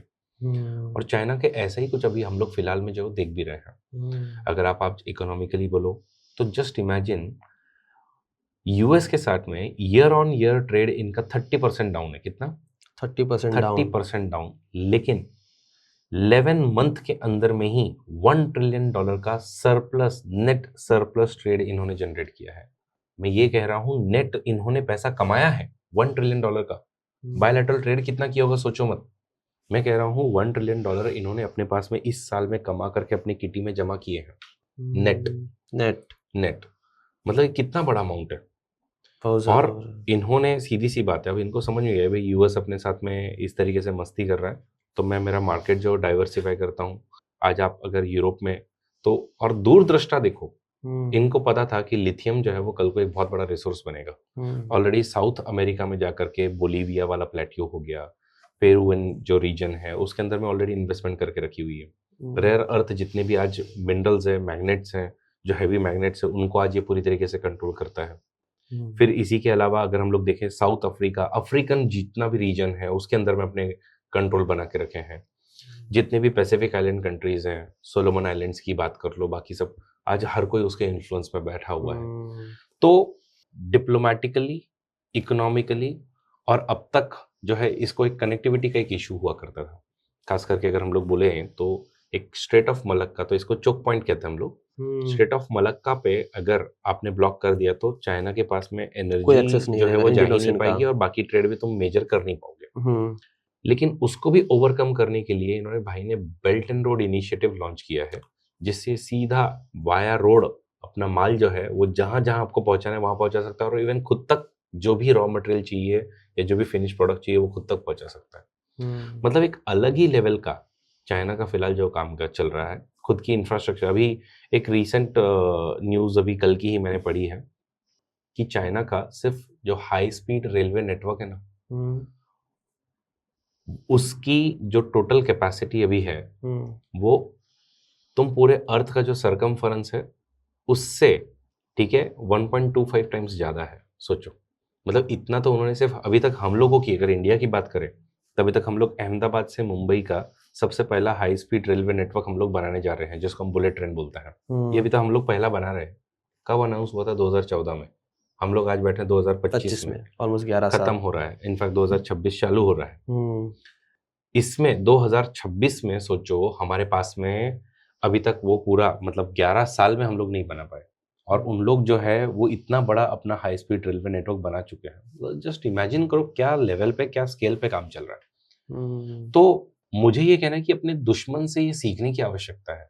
हम लोग क्या है कि अभी भी वो इंडिया जो है वो सोने की चिड़िया थी, सोने की चिड़िया थी, हमारे ग्रंथ सारे महान थे, हमारे जो है वो ऋषि मुनि ये सब कह के गए थे, बहुत अच्छी बात है। इनफैक्ट कह के गए तो उसका तुम लोग जो है वो आगे क्या कर रहे हो? तुम उन ऋषि मुनियों जितना महान बन रहे हो क्या? हमारे जो ग्रंथों ने उस समय में, सोचो सुश्रुत संहिता के अंदर में उस समय में राइनोप्लास्टी कैसे करना है, नोज जॉब कैसे करना है ये लिखा हुआ है, ऑपरेशंस कैसे करनी ये लिखा हुआ है। अरे भी अगर 2500 साल पहले ये लोग लिख करके गए थे तो आज तो हम लोगों ने और एडवांस होना चाहिए ना। तो तुम लोग कब तक हिस्ट्री के बलबूते पे जीते रहोगे? कहीं ना कहीं हमको ये वाली चीज सीखनी है, समझनी है कि और ज्यादा कैसे हम लोग एक्सेलेंट बने। हम लोगों को, इनफैक्ट मैं आपको बताता हूँ, कई बार इंडिया के अगेंस्ट में ये वाली बात कही जाती है, चाहे आप चाहे आप अफ्रीका में जाओ, चाहे आप अमेरिका में जाओ, चाहे आप नेपाल में जाओ, चाहे आप भूटान में जाओ, कहीं पर भी जाओ, हर तरफ में एक ही बात बोली जाती है, इंडिया प्रॉमिसेस, चाइना डिलीवर्स। भले ही उन लोग जो है वो कितना ही एक्सपेंसिव तुमको लोन क्यों ना दे, लेकिन करेगा। हम्बन टोटा पोर्ट, मतलब एक मजेदार बात बताता हूँ मैं आपको। हम्बन टोटा पोर्ट का पहले ऑफर अपने पास में आया था, इंडिया के पास में आया था। इंडिया ने बोला कि सच बताता हूँ, तुम्हारा ऑलरेडी कोलंबो पोर्ट अच्छा करता है और इधर में मतलब मुझे नहीं लगता कि कोई ट्रैफिक वगैरह आएगा और इट इज नॉट प्रॉफिटेबल, तो फिर ये प्रोजेक्ट नहीं करते हैं। यही वाला प्रपोजल श्रीलंका चाइना के पास में लेके जाता है। चाइना बोलता है ठीक है करते हैं, इतना इतना इसका खर्चा होगा, ऐसा ऐसा करना है, 5 साल में बनेगा वगैरह वगैरह। 4 साल के अंदर में रेडी है, पूरा प्रोजेक्ट बना करके रेडी है। और अब बोला कि ला भाई मेरे पैसे, मैंने जो प्रोजेक्ट बनाने में पैसे डाले। तो श्रीलंका बोला अरे इतना पैसा थोड़ी है, इतना तो कमाई भी नहीं हो रहा है। बोला तो एक काम कर, 99 ईयर्स के लिए लीज पे दे दे। और 99 ईयर्स के लिए लीज पे ले लिया, तो काम एकदम लिया तो खत्म करेगा। और लेट मी टेल यू, मतलब बेल्ट एंड रोड इनिशिएटिव बनाना, ये आज तक इतिहास में किसी ने इतना बड़ा काम नहीं किया कि तुम जो है वो चाइना को डायरेक्टली यूरोप से कनेक्ट कर दो, मिडिल ईस्ट से कनेक्ट कर दो, आप लोग साउथ एशिया को कनेक्ट कर दो, म्यांमार को कनेक्ट कर दो। इतना बड़ा प्रोजेक्ट कभी हुआ ही नहीं, आज तक नहीं हुआ। इन्होंने डिसाइड किया है भाई इनका जब इंडिपेंडेंस के 100 साल पूरे हो जाएंगे, दैट इज 2049, 2049 तक मैं ये पूरे वर्ल्ड को कनेक्ट कर दूंगा रोड से पोर्ट से इनको कनेक्ट कर दूंगा। सोचो क्या लेवल की स्ट्रैटेजिक थिंकिंग चल रही है। आज यूएस चाइना के ऊपर में बार बार रेस्ट्रिक्शन लगा रहा है कि भाई हम तुमको ये चिप नहीं देंगे, हम तुमको ये चिप नहीं देंगे।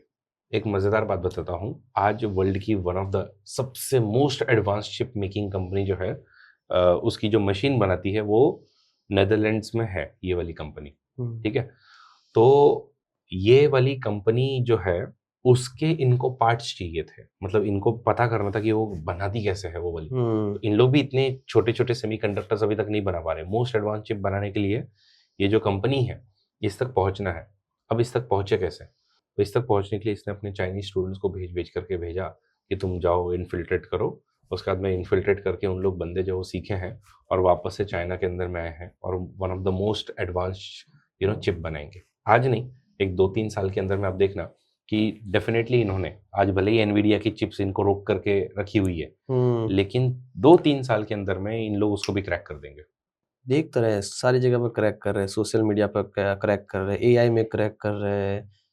तो ये जो मैं डेवलपमेंट देख रहा हूँ, मुझे कंपेयर करनी है। चाइना में एक अथॉरिटेरियन गवर्नमेंट है, इंडिया में डेमोक्रेसी है, यूएस में डेमोक्रेसी। क्या चाइना का इसको एडवांटेज है due to this authoritarian government?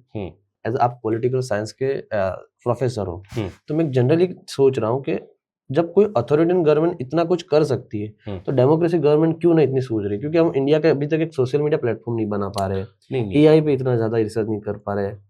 उसके पीछे मल्टीपल रीजन है। मैं सच बताऊं तो सबसे इम्पोर्टेंट जो रीजन है वो है लोगों का एटीट्यूड। लोगों का एटीट्यूड क्या है तुम्हारा? चाइना के अंदर में ये साइंस की डेवलपमेंट करना, ये इस तरीके से अच्छे प्रोडक्ट बनाना, इसको एक नेशनल प्राइड का हिस्सा बना दिया गया है कि भाई काम करना अच्छी बात है, तुम जितना काम करोगे उतना बेटर है, जितना तुम एक्सीलेंट बनोगे उतना अच्छा है। तो प्रॉब्लम जो है वो गवर्नमेंट में नहीं होती है, नो डाउट उसके अंदर में भ्रष्टाचार, करप्शन, ये सब तो होता ही है, वो उधर भी है, वो वहां पर भी है, लेकिन लोगों का भी तो एटीट्यूड होता है ना। लोग हार्ड वर्किंग होने चाहिए। अगर हमारे लोग हार्ड वर्किंग नहीं बनेंगे, अगर हमारे लोग एक्सेलेंस की तरफ में नहीं बढ़ेंगे, अगर हमारे लोगों में ही नहीं होगा ये मुझे ये बनाना है, मुझे वो बनाना है, तो फिर कैसे होगा? फिर गवर्नमेंट कितना ही तुमको सपोर्ट कर देगी। आज यूएस में भी तो डेमोक्रेसी है, लेकिन उन लोग भी तो रिजल्ट दे रहे हैं ना। तो कहीं ना कहीं उन लोगों के अंदर में एटीट्यूड है। वो जर्मनी के अंदर में अंदर से है कि वी आर द वन जो सबसे एक्सेलेंट मशीन्स जो बनाते हैं। जापान के अंदर में है कि भाई हमारे यहाँ पे 0 डिफॉल्ट होता है चीजों के अंदर में। जब तक ये एटीट्यूड तुम अपने अंदर में हमारे लोग नहीं लेकर के आएंगे, और सिर्फ अगर तुम गवर्नमेंट एग्जाम्स के पीछे भागते रहोगे ठीक है, तो फिर तो नहीं होगा ना। इसके लिए हम लोगों को चाहिए कि भाई प्राइवेट जॉब्स क्रिएट करने के लिए हम लोग खुद इनोवेशन पे फोकस करें, एक्सीलेंस पे फोकस करें, रिसर्च पे, तभी जाकर के हम लोग चाइना के लेवल का काम कर पाएंगे। तो सर हमने चाइना पे अब तक सारी बात कर ली है, पर अब हम जा रहे हैं मिडिल ईस्ट में। मिडिल ईस्ट में इतनी ज्यादा इंस्टेबिलिटी क्यों है? पहले तो मल्टीपल रीजंस है, और इनमें से खास करके यहाँ पर 2 रीजंस बहुत इंपॉर्टेंट है। एक तो ज्यूज वर्सेस इस्लाम, और दूसरा जो है वो इस्लाम में शिया वर्सेस सुन्नी। ये 2 रीजंस मेजरली इसको पूरा अनस्टेबल बनाते हैं। एंड एक मज़ेदार बात आपको बताता हूँ, कहीं ना कहीं मिडल ईस्ट को अनस्टेबल रखने में यूएस के खुद के इंटरेस्ट छुपे हुए हैं। एक शानदार स्टोरी है 1970s की। 1970s में होता है ऐसा है कि जब इन्होंने एक योम किपुर वॉर किया था, योम किपुर वॉर, तो योम किपुर एक जू फेस्टिवल है। उस दिन सबको छुट्टी थी, और उस दिन में सारे अरब कंट्रीज मिल करके इजराइल के ऊपर में हमला करते हैं। और हमला करने के बाद में तो वो एकदम सडन अटैक था, तो वो भी एकदम डर गए कि अरे ये क्या हुआ। लेकिन फिर यूएस की मदद से वो योम किपुर वॉर वो एकदम डिफेंड कर पाते हैं और वो जीत जाते हैं। फिर ये अरेबियन कंट्रीज को लगता है कि यार ऐसा क्या हो रहा है कि बार बार हम लोग जो है वो हारते ही जा रहे हैं इजराइल के अगेंस्ट में। और इसलिए फिर यूएस, तो इसका जब उन लोग मूल कारण जब ढूंढते हैं तो उनको मिलता है कि अरे ये तो सब गड़बड़ यूएस की है, यूएस इनके पीछे इतना खड़ा है इसलिए। तो यूएस के ऊपर में इन्होंने सबने ऑयल ब्लॉकेड लगा दिया कि हम तुमको ऑयल ही नहीं देंगे। पहले तो यूएस ने वो सस्टेन करने की कोशिश की, लेकिन जब ऑयल के रेट सडनली एक ही साल के अंदर में 5 गुना बढ़ जाए तो कोई कैसे उसको विथस्टैंड करेगा। तो उस समय में यूएस ने, मैं ऐसे मजाक में कहता हूँ अपने स्टूडेंट्स को कि उस समय में यूएस ने उसी काले ऑयल का एक टीका लगा दिया खुद को, और शपथ ले ली कि कभी मैं मिडिल ईस्ट को वापस एक होने नहीं दूंगा। क्योंकि उस समय में ईरान, सऊदी अरेबिया, यूएई, कतार सब एक साथ में आकर के यूएस के ऊपर में ब्लॉकेड लगा दिए थे ऑयल के बारे में, ऑयल को लेकर के कि तुम जो है वो हमारे ऑयल का मिसयूज भी करते हो और ये बार बार इजराइल की हेल्प भी करते हो, ये हमको बर्दाश्त नहीं है। फिर बाद में वो मैटर समहाउ सॉल्व किया, वापस से ऑयल रिज्यूम हुआ, लेकिन उसके बाद से इनकी पॉलिसी ही रही है कि भाई अब इस रीजन को वापस कभी यूनाइट नहीं होने देना। तो आपने जो मेंशन किया है सिया और सुन्नी, हम्म। सिया और सुन्नी के अंदर एक मुस्लिम के ये डिफरेंट दो सेक्ट है, ये पावर और टेरिटरी के बीच में ये कैसी लड़ाई हो रही है? क्योंकि एक ही रिलीजन में सिया सुन्नी को बना के मुझे नहीं लगता कि इसमें पावर की एक बड़ी गेम चल रही है। नहीं, पहले तो सुनो, शिया और सुन्नी दो अलग अलग रिलीजन नहीं है। हम्म जिस तरीके से हम लोग हिंदुइज्म के अंदर में अलग अलग पंथ देख सकते हैं हम्म कि भाई वैष्णवाइट भी हैं, शैवाइट भी हैं, हम्म कुछ लोग शक्ति पूजा में मानते हैं। हम्म तो ऐसे ही हम लोग अगर कहें तो इस्लाम के अंदर में दो सेक्ट हैं जिनको हम लोग शिया और सुन्नी कहते हैं। हम्म इन लोग मानते अल्लाह में ही हैं। हम्म इन लोग सभी मानते हैं कि मोहम्मद पैगंबर जो है उनके मैसेंजर हैं, हम्म और इन लोग कुरान में भी मानते हैं। सिर्फ इनका फर्क कहाँ पर आता है? फर्क आता है कि तो जो जैसे मोहम्मद पैगंबर के बाद में जितने भी जो लीडर्स बने उनको खलीफा कहा जाता है। आपने एक हिस्ट्री में खिलाफत मूवमेंट वगैरह भी आपने सीखा इंडिया में होगा। होता है। तो एक खिलाफत मूवमेंट का मतलब है कि इनका रिलीजियस एंड पॉलिटिकल हेड होता है। हम्म जिस तरीके से हम लोग दलाई लामा के बारे में सुनते हैं, तो दलाई लामा तिब्बत के रिलीजियस एंड पॉलिटिकल हेड है। हम्म उसी तरीके से पूरे इस्लाम के रिलीजियस एंड पॉलिटिकल हेड को कहा जाता है खलीफा। खलीफा। तो ये खलीफा को लेकर के मतभेद हुआ था। तो पहले 3 जो खलीफा थे, तो उसके ऊपर में तो शिया सुन्नी मानते कि भाई यही है। चौथे खलीफा के बाद में इनका थोड़ा सा इशू होने लगता है। तो चौथे खलीफा अली बनते हैं, जो कि मोहम्मद पैगंबर के ही दामाद भी थे। और तो इनका कहना था कि भाई मतलब जो शिया लोग हैं, तो उनका कहना था कि भाई खलीफा जो भी बनता है वो उनके परिवार में ही बनना चाहिए, मोहम्मद पैगंबर के। लेकिन बाकी लोग कहते थे कि ऐसा नहीं, पूरे कुरैश ट्राइब में या और कोई भी बन सकता है। तो वो सुन्नी लोग थे।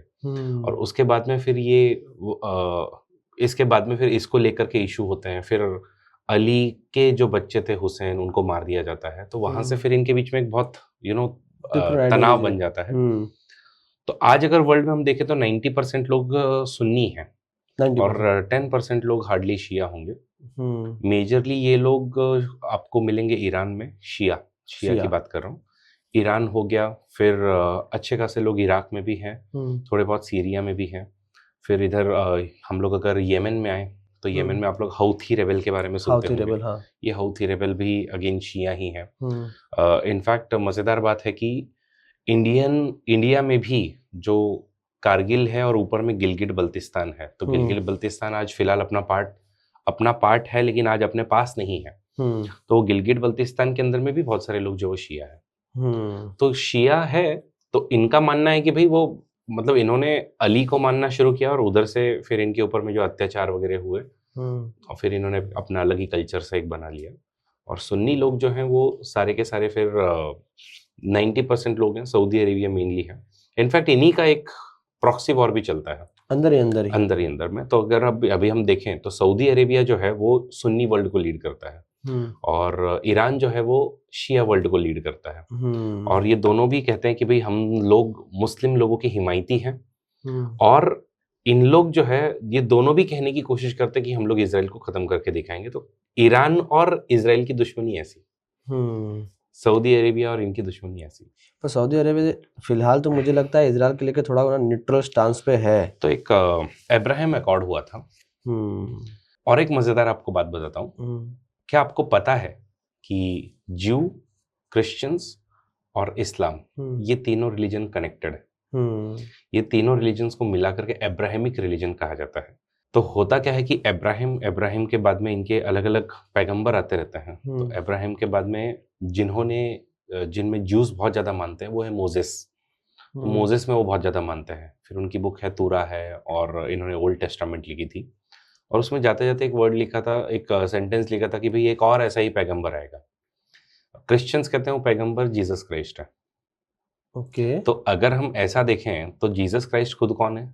जीसस क्राइस्ट खुद जो है वो एक ज्यू है। फिर उसके बाद में आगे इवन क्रिश्चियनिटी के अंदर में भी यही लिखा है कि आगे एक और पैगंबर आएगा। ठीक है। और उसी पैगंबर को इस्लामिक लोग जो है, मुस्लिम लोग जो है, वो लोग कहते हैं कि वही पैगंबर मोहम्मद पैगंबर है। तब जितने भी मुस्लिम लोग हैं वो जीसस क्राइस्ट को एक पैगंबर मानते हैं, मोजेस को भी एक पैगंबर मानते हैं, अब्राहम को भी एक पैगंबर मानते हैं। लेकिन जो पहले ज्यूज हैं वो लोग जीसस क्राइस्ट को नहीं मानेंगे, और क्रिश्चियंस हैं वो लोग नीचे मोहम्मद पैगंबर को नहीं मानेंगे। तो ये तीनों कनेक्टेड रिलीजन है। तीनों को वही लैंड चाहिए, जेरूसलम और उसके आजू बाजू वाली, क्योंकि हमेशा से इंपॉर्टेंट रही है उसको, land of milk and honey, इस तरीके से उसको कहा है कि भाई यहाँ पर जो है वो शहद और दूध, वहाँ की नदियाँ बहती रहेगी। तो हिस्टोरिकली हमेशा से इन सब के लिए वो लैंड इंपॉर्टेंट रही है, और वन ऑफ द रीजन कि मिडल ईस्ट अनस्टेबल है वही है। तो ये मिडिल ईस्ट अनस्टेबल है इसके। अच्छा, मैं उस पहले वाली बात पे आता हूँ कि सऊदी अरेबिया जो है वो थोड़ा सा क्लोजर जाते हुए दिख रहा है। तो अब मैं आपको बताता हूँ कि अब होता क्या है कि इजराइल को कोई एक्सेप्ट ही नहीं करता है कि भाई इजराइल जो है वो एज अ इंडिपेंडेंट कंट्री है। ये बहुत सारे मुस्लिम कंट्रीज मानते ही नहीं है इस चीज को, क्योंकि इजराइल को किस तरीके से क्रिएट किया गया था कि जितने भी वर्ल्ड ओवर के ज्यूज हैं वो सारे के सारे माइग्रेट हो करके आज की जो इजराइल वाली जो टेरिटरी है, तो एक्चुअल में उसको इजराइल एंड पैलेस्टीन ऐसा दोनों कहा जाता है। क्यों ऐसा कहते हैं बताता हूँ मैं आपको। तो ऑटोमन एम्पायर जब रूल करता था, ठीक है, तो वर्ल्ड वॉर 1 के पहले तक इस पूरे रीजन पर ऑटोमन एम्पायर का रूल था, और वहां पर एक प्रोविंस हुआ करती थी ऑटोमन एम्पायर, एक बड़े एम्पायर की एक छोटी सी प्रोविंस है जिसका नाम था पैलेस्टीन, जिसको हम फिलिस्तीन भी कहते हैं। तो इस एरिया में धीरे धीरे जो है वो ज्यूज बहुत सारे माइग्रेट हो करके आए, और वर्ल्ड वॉर 1 के अंदर में जब ब्रिटिशर्स को थोड़े पैसों की जरूरत थी, तो ज्यूज क्या है ना, हमेशा से ही बैंकिंग एंड फाइनेंस के बिजनेस में हमेशा से रहे, ट्रेडिंग, बैंकिंग, फाइनेंस, तो उनके पास में बहुत पैसे थे। तो वर्ल्ड वॉर 1 के समय में यूके को इन्होंने कहा कि भाई हम तुमको फाइनेंसिंग करते हैं, बस एक आप हमारी हेल्प कीजिएगा कि हमको जो है वो हमारा एक ज्यू नेशन बनाने में हेल्प कीजिएगा, और हो सके तो आज का जो पैलेस्टीन वाला रीजन है वहीं पे हमको हमारा इजराइल बनाना है। तो बोले ठीक है। तो बाल्फर डिक्लेरेशन करके एक 1917 का काफ़ी फेमस डिक्लेरेशन है जिसके अंदर में इस चीज़ को एक्सेप्ट किया था ब्रिटेन ने। और बाद में फिर जब वर्ल्ड वॉर 1 ब्रिटेन जब जीत गया तो उनकी पॉलिसी भी आप देखो, खिलाफत मूवमेंट इसलिए चली क्योंकि वो खलीफा जो है उसको एबॉलिश करने की बातें हो रही थी। बाद में तो चलो वो टर्की में खुद ही वहीं के लोगों ने उसको एबॉलिश कर दिया, लेकिन फिर हम देखते हैं कि धीरे धीरे बहुत सारे लोग जो है माइग्रेट हो करके इधर में पूरे इजराइल के अंदर में ज्यूज जो है आते हैं। और फिर 1948 में सडनली यूके के अंडर में ये टेरिटरी थी, तो यूके बोलता है कि भाई मैं इसका पार्टीशन कर रहा हूँ। तो जो ओरिजिनल वहां पर पैलेस्टीनियन अभी रह रहे थे, इतने सालों से रह रहे थे, उनको तो दी छोटी लैंड, और जो ज्यूज माइग्रेट हो करके आए हैं उनको दे दी बड़ी लैंड। तो पैलेस्टीन ने इस 2 स्टेट के पार्टीशन को एक्सेप्ट करने से ही मना कर दिया। वो बोले कि भाई हम लोग पैलेस्टीन बोल रहे हैं, हम लोग यहाँ पे रह रहे हैं, 500 सालों से रह रहे हैं, 600 सालों से रह रहे हैं, पता नहीं हजारों सालों से रह रहे हैं, और तुम सडनली जो अभी के आए हुए हार्डली 10-15 साल हुए उनको एक पूरा नेशन बना करके दे रहे हो। हम लोग नहीं एक्सेप्ट करते हैं इसराइल को। पैलेस्टीनियंस में सीधा कहा, तो इसराइल बोला नहीं हम तो 2 स्टेट सॉल्यूशन सपोर्ट करते हैं। तो उस समय में इन्होंने इनको एक्सेप्ट नहीं। अब धीरे धीरे क्या होता है कि इजराइल को हेल्प करने के लिए, क्योंकि हिटलर ने जब लगभग 60 लाख से भी ज्यादा ज्यूज जब वर्ल्ड वॉर 2 के पीरियड में मारे, तब इनको एक थोड़ा सा मॉरल सपोर्ट मिलने लगे यूएस के तरफ से। तो यूएस ने मेजरली इनको सपोर्ट दिया, और उसके सपोर्ट के बलबूते पे फिर पहले इतनी सी जो टेरिटरी थी, अब बहुत बड़ी टेरिटरी जो इनके हाथ में आ गई। और अब इजराइल जो है पहले इस चीज को सपोर्ट करता था कि ठीक है पैलेस्टीन बना दो, एक इजराइल बना दो। अब इजराइल बोलता है सिर्फ इजराइल रहेगा, कोई पैलेस्टीन नहीं रहेगा। तो वो एक्सपेंशन को फॉलो कर रहे हैं। हाँ, तो वो तो अब उनका वही है ना टारगेट, कि भाई ये वाली पूरी लैंड जो है वो ज्यूज की रहे। और फिर मुस्लिम वर्ल्ड ये कहता है कि अरे भाई वो लोग वहाँ के ओरिजिनल अभी एटलीस्ट 500-600 साल के इनहेबिटेंट है, तुम लोग उनको धक्के मार मार के बाहर निकाल रहे हो। अभी एक छोटी सी स्ट्रिप गाजा की तरफ में रख दिया है, और एक थोड़ा सा उधर वेस्ट बैंक, तो जॉर्डन रिवर जाती है जॉर्डन के बीच में और इजराइल के बीच में। वो जॉर्डन रिवर के वेस्ट में ये लोग रहते हैं, तो उसको वेस्ट बैंक कहा जाता है। वेस्ट बैंक है, जेरूसलम है, तो ये छोटे मोटे एरियाज में उनको बस रेस्ट्रिक्टेड रखा है, बाकी पूरी टेरिटरी इनके पास में है। तो इसका जो मैं आपको ये इतनी लंबी हिस्ट्री है, हाल उसकी आप कंडीशन देखो। गाजा में अभी जो वॉर स्टार्ट हुए उसके अंदर करीबन 40,000 लोग मर गए। 40 नहीं, आपका डेटा थोड़ा सा इनकम्प्लीट है। आई थिंक अभी 50-60 हजार से भी ज्यादा। 40,000 से ज्यादा ही है। इवन यहाँ पे हॉस्पिटल को उड़ाया गया, स्कूलों को उड़ाया गया। इवन यूनाइटेड नेशन ने ह्यूमैनिटेरियन क्राइसिस डिक्लेयर की। आईसीसी जो इंटरनेशनल कोर्ट है, उन्होंने तो इजराइल के लीडर को वारंट इशू किया कि भाई आप क्या कर क्या रहे हो। बराबर है। ये उसके सेम कंडीशन, ये सेम सिचुएशन जब रसिया यूक्रेन पे करती है तो यूनाइटेड नेशन उसको सपोर्ट भी करते हैं, नेटो भी सपोर्ट करता है, बिलियंस ऑफ एड मिलती है, even world to world media coverage भी मिल रहा है। तो ये आपको ये नहीं दिख रहा है कि जो फिलिस्तीन की जो जान है, उनकी जो वैल्यू है वो यूक्रेन से कम है, ऐसा कुछ बैलेंसिंग आपको देख रहे हो? देखो, अब इसमें मुझे एक बात जो कहनी है कि कभी-कभी आप क्या बोते हो वो आप लोग पाते हो, सीधी सी बात है। नो डाउट रशिया जो है वो एग्रेशन दिखा रहा है, और एक यूक्रेन नाम की कंट्री अगर अपनी इंडिपेंडेंट फॉरेन पॉलिसी अपना करके नेटो ज्वाइन करना चाहती है या यूरोपियन यूनियन का पार्ट बनना चाहती है, तो वो उनका एक इंडिपेंडेंट डिसीजन होना चाहिए। बट वो रशिया को पसंद नहीं आ रहा है, इसलिए तुम उधर जा करके उनका लुहांस, डोनेस्क और क्रीमिया और ये सारा का सारा रीजन ले लो, वो गलती है। तो इसलिए उसको एग्रेशन के तौर पर देखा जा रहा है। लेकिन अगर आप यहाँ पे इजराइल और पैलेस्टीन के केस में अगर आप बात करो, तो अक्टूबर 7, 2023 में सबसे पहले अटैक किसने किया? गाजा से ये वाला अटैक जो वो शुरू हुआ था, जिसके अंदर में 2300 से भी ज्यादा लोग, बच्चे, औरतें मारे गए थे। तो वो पहला अटैक गाजा की तरफ से हुआ था। एग्जैक्टली। और अब जब अटैक, अगर अब तुम एक्शन लोगे तो उसका फिर कॉन्सिक्वेंस भी तुमको भोगना ही पड़ेगा। तो गाजा के लोगों को भी ऐसे हमास को सपोर्ट करना ही नहीं चाहिए, या तो फिर आप लोग भी ढूंढ ढूंढ करके बाहर निकालो ना उन लोगों को, हमास के लोगों की, भाई हमारे बीच में क्यों छुपे हो तुम लोग, इतना किस चीज का डर है तुम्हें? तो बात ऐसी है कि जब ये हमास ने इस तरीके का अटैक किया, तो उसमें 2300 से ज्यादा इजरायली की भी तो लोग मारे गए ना, उन्होंने तो इनिशिएट नहीं किया था ना। फिर उसके बाद में तुम कहो कि भाई मैंने तुमको कम मारा है, इसलिए तुमने भी मुझे कम ही मारना चाहिए, ये तो कोई लॉजिक नहीं है।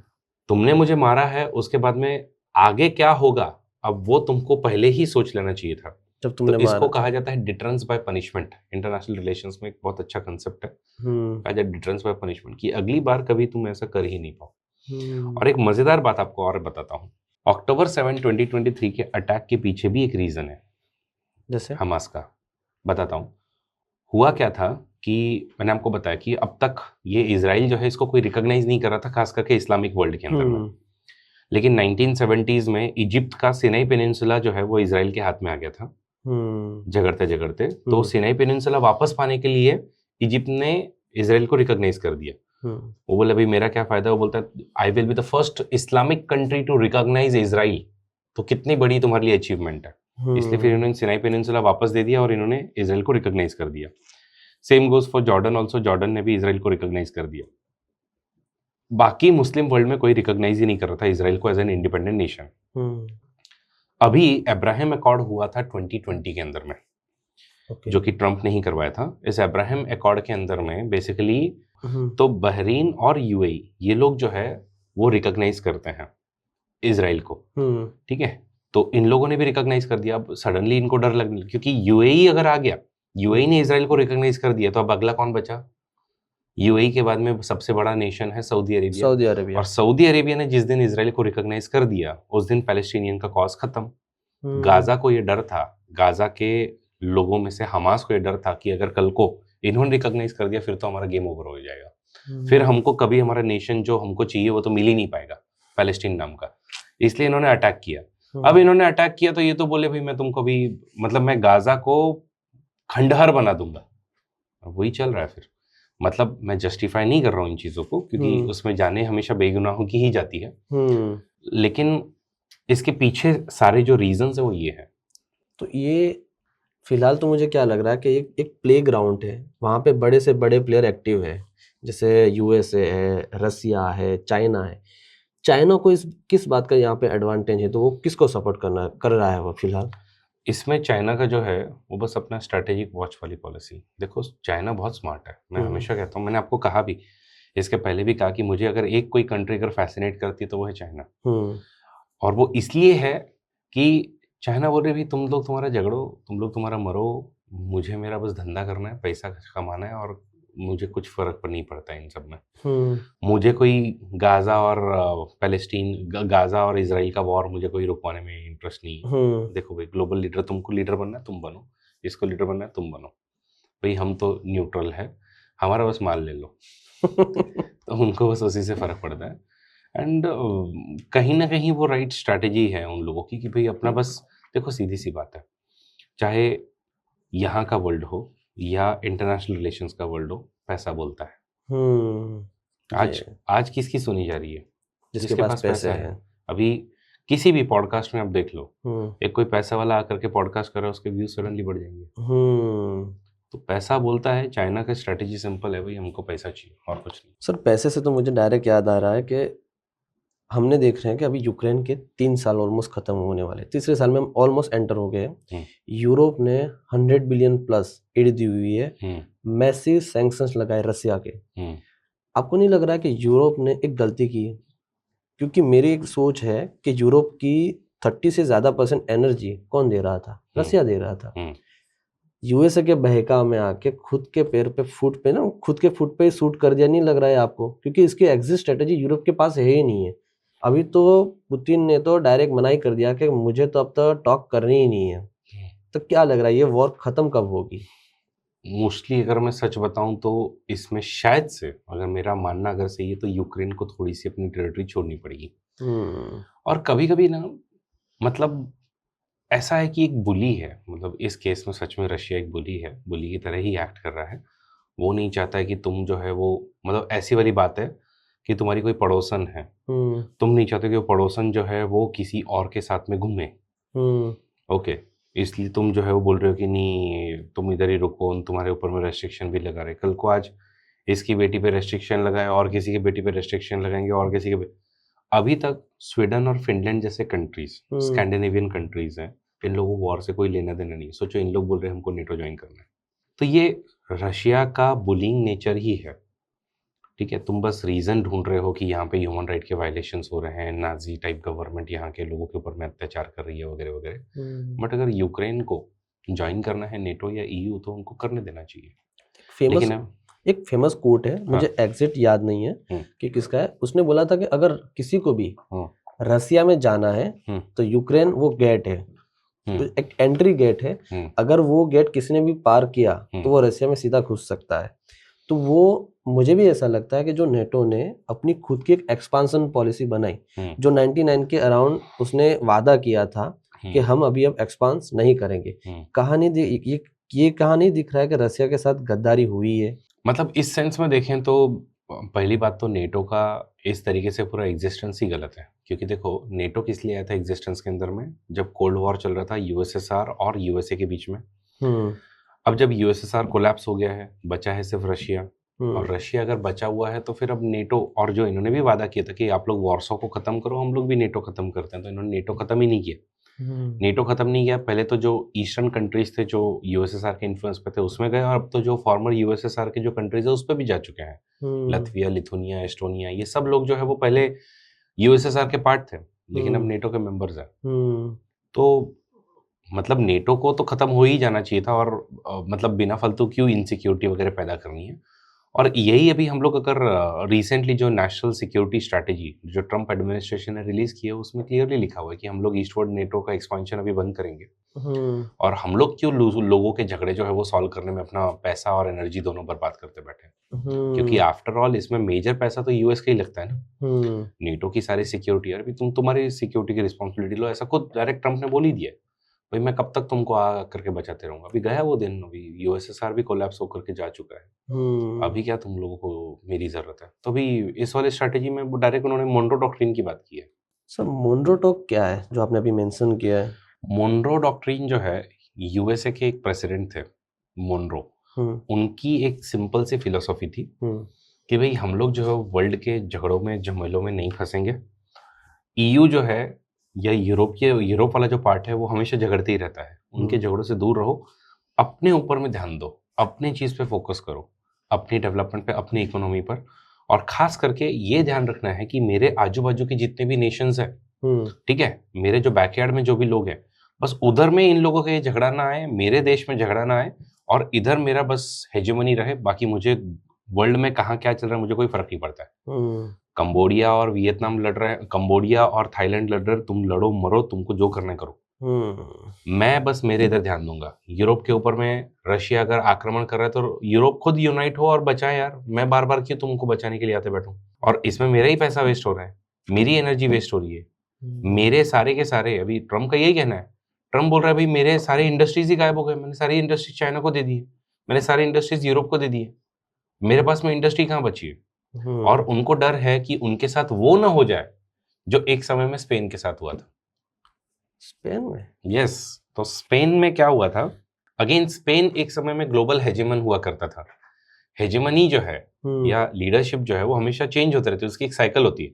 हेजेमनी का नॉर्मल पीपल को समझना, तो हेजेमनी का मतलब, हेजेमनी का सिंपल मतलब होता है लीडरशिप। भाई मेरी लीडरशिप जब होती है तो मेरा डोमिनेंस होता है। मेरा डोमिनेंस सिर्फ और सिर्फ पावर के टर्म्स में, मिलिट्री के टर्म्स में नहीं होता है। इकोनॉमिक डोमिनेंस होता है और कल्चरल डोमिनेंस होता है। लोग मेरे जैसा एक्ट करना चाहते हैं, मेरे जैसा दिखना चाहते हैं, उसको हम लोग हेजेमनी बोलते हैं। तो एक समय में स्पेन हेजेमन हुआ करता था, उससे पहले पोर्चुगल था, पोर्चुगल से स्पेन बना। तो स्पेन जो है वो उस समय में बहुत पावरफुल एकदम किंगडम हुआ करता था। ये ब्रिटेन, ये फ्रांस, ये सब उससे डरते रहते थे। स्पेन जो है वो सीधा सीधा डायरेक्टली क्या कहते हैं, फ्रांस को पूरा पूरा एंगल्फ कर लिया था। बोले भाई ये तो मेरा ही पार्ट है वगैरह, और कोई कुछ कर भी नहीं पाता था। तो स्पेन में क्या हुआ था, स्पेन ने ये अमेरिकाज के बहुत सारे रीजन के अंदर में उसने कंट्रोल अपना बनाया, और उधर में उनको मिल गया सिल्वर। तो इनको जब चांदी मिली तो इनकी चांदी चांदी हो गई। तो हुआ ये कि स्पेन ऑलरेडी मिलिटरीली डोमिनेट कर ही रहा था, उसके बाद में इनको चांदी मिल गई। चांदी सारी वहां से भर भर करके वो अपने यहाँ पे लेकर के आ रहे थे। और अब तुम्हारे पास में एकदम बेशुमार दौलत आ जाए तो क्या होगा, वैसा होने लग गया। इन्फ्लेशन बढ़ गया। अब इन्फ्लेशन बढ़ गया तो जो जूता स्पेन के अंदर में ही बनता था, ठीक है, अब वो महंगा हो जाएगा क्योंकि उसके पास में ऑलरेडी पैसे। अभी अगर आपके पास में ऑलरेडी 100 रुपए पड़े हैं और मैं आपको बोलता हूँ कि भाई मुझे जो 50 रुपए में जूते बना करके दे, तो तुम बोलोगे भाई मेरे पास ऑलरेडी पैसे पड़े, मैं 50 में काम क्यों करूंगा, मैं अब डायरेक्ट 5,000 के लिए काम करूंगा। तो ऐसा ही कुछ होता है कि स्पेन के अंदर में उनकी पूरी लोकल इकोनॉमी डिस्ट्रॉय हो गई। They became a importing country.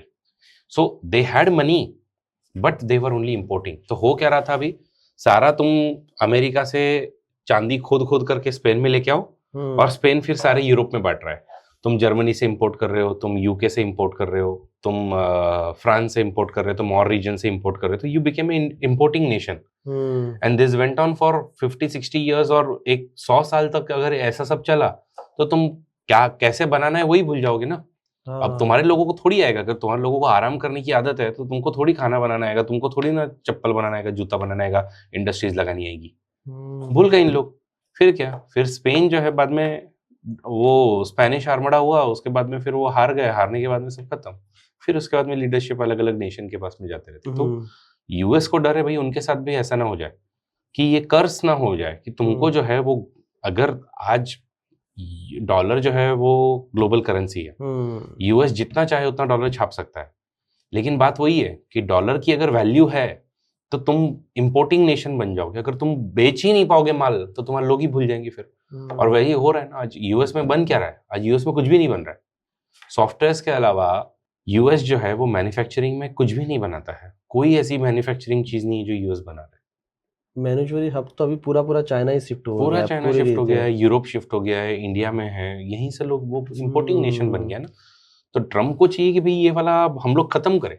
तो दैट इज द रीजन कि वो टैरिफ पर टैरिफ लगा रहा है, लोग उसको गालियां मार रहे हैं, ठीक है। तो ट्रम्प ऐसे देखा जाए तो स्मार्ट लीडर है, बिजनेसमैन भी है। बिजनेसमैन है ना, उसको समझ में आता है कि यार अगर किसी ने सच में अगर लॉन्ग टर्म सोच के रखा है इसके बारे में, लॉन्ग टर्म देखो आप, तो आपको क्लियर कट दिखता है कि भाई तुम एक इंपोर्टिंग कंट्री बन जाओगे पूरी तरीके से। फिर नहीं तो उन्होंने जो प्रेसिडेंट 2.0 जो ट्रम्प की आई है, उसने तो बोला है कि मेरा अमेरिका फर्स्ट एजेंडा है। इवन उसने नाटो को, अलायंस को तो फ्री लोडर भी बोला हुआ है।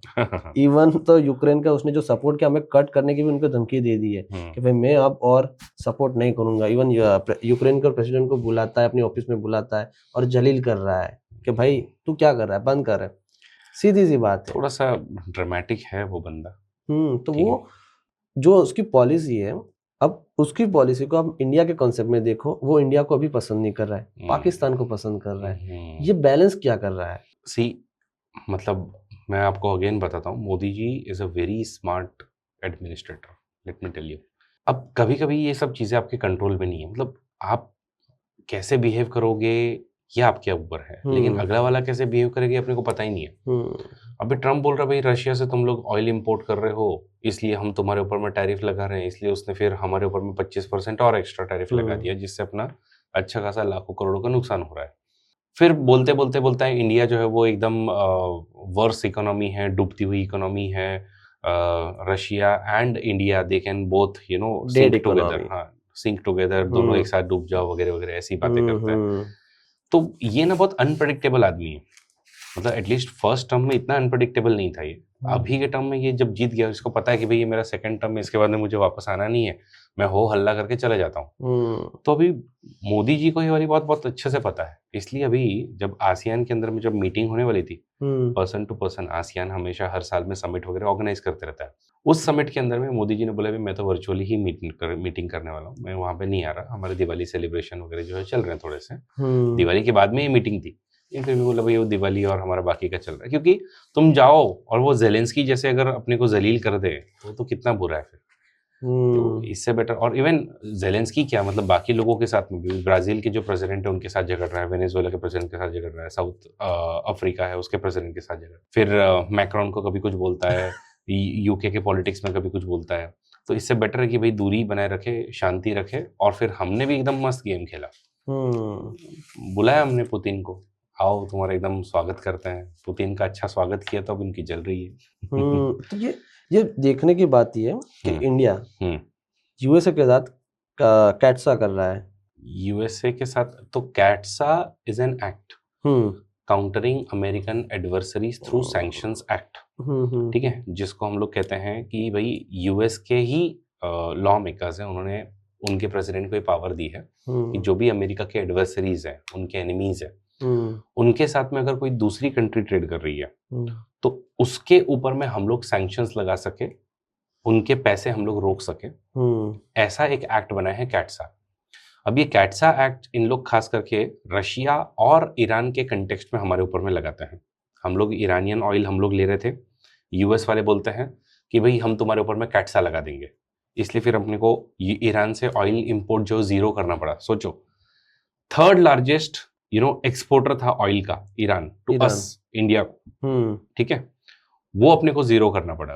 रशिया से हम लोग S-400 डिफेंस सिस्टम जो ले रहे हैं, उसमें अगेन ये बोलता है कि भाई हम कैट्सा लगा देंगे, ऑयल हम लोग लगा रहे हैं, ले रहे हैं, तो उसमें कैट्सा लगा देंगे। तो ये लोग इस तरीके से कैट्सा की बातें करते रहते हैं और परेशान करते रहते हैं अपने को। बट वो वही वाली बात है कि अगेन रशिया कम बुली नहीं, उससे भी बड़ा बुली अगर हम लोग देखें तो फिलहाल यूएस है। तो मेरा अगेन वही क्वेश्चन है कि इंडिया साइन कर रहा है लेमुआ, कोमाकासा, बेटा, और एक तरफ रशिया के साथ रेलोस डॉक्यूमेंट साइन कर रहा है, ये दोनों बैलेंस कैसे कर रहा है? इसको कहते हैं स्ट्रेटेजिक ऑटोनॉमी। मैं बताता हूँ, हम लोग जो है वो कभी भी, मतलब मुझे ये कहना है कि भाई क्यों मैं तुम्हारे ही ग्रुप में रहूं, मैं क्यों तुमसे अलायंस ही फॉर्म करके बैठूं, भाई मेरी इंडिपेंडेंट स्ट्रेटेजिक थिंकिंग है, मैं मेरे हिसाब से चलूंगा।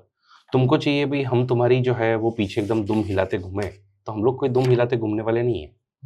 हम लोग जो है वो एक ग्रेट पावर है, भले ही ठीक है हमारे पास में तुम्हारे जितना पैसा नहीं है, लेकिन हम हमारे घर में खुश है और सुखी है, और वर्ल्ड को हमने बहुत कुछ दिया है और अभी भी दे ही रहे हैं। तो तुम हमको मत सिखाओ कि हमको क्या करना है। तो नो डाउट चाइना के थ्रेट को बैलेंस करने के लिए हम लोग यूएस और यूरोपियन कंट्रीज के क्लोजर जाते हैं, लेकिन वैसे ही हमारी तो बाउंड्री है ना, चाइना के साथ में हमारी तो बाउंड्री है। तो जब इन्होंने क्वाड वगैरह जब बनाया था तो इन लोग तो बोल रहे थे इसको एक मिलिट्री अलायंस बोल रहे थे। हम बोले भाई मिलिट्री अलायंस बनाएंगे, कल को हमारा झगड़ा चाइना के साथ में होगा, तुम लोग नहीं आने वाले हमको बचाने के लिए, तुम लोग तो सिर्फ वी कंडेम दिस बोल करके निकल जाओगे, झगड़ना तो हमको है ना। तो इसके लिए फिर हम लोग अपनी स्ट्रेटेजिक ऑटोनॉमी मेंटेन करते हैं। भाई हम लोग अच्छा रिलेशन चाइना के साथ में भी चाहते हैं, हम लोग अच्छा रिलेशन रशिया के साथ में भी चाहते हैं, हम लोग अच्छा रिलेशन EU में भी चाहते हैं, इजराइल के साथ भी चाहते हैं, पैलेस्टीन के साथ में भी चाहते हैं, और यूएस के साथ में भी चाहते हैं। और ये स्ट्रेटेजिक ऑटोनॉमी अपनी बरकरार होनी चाहिए।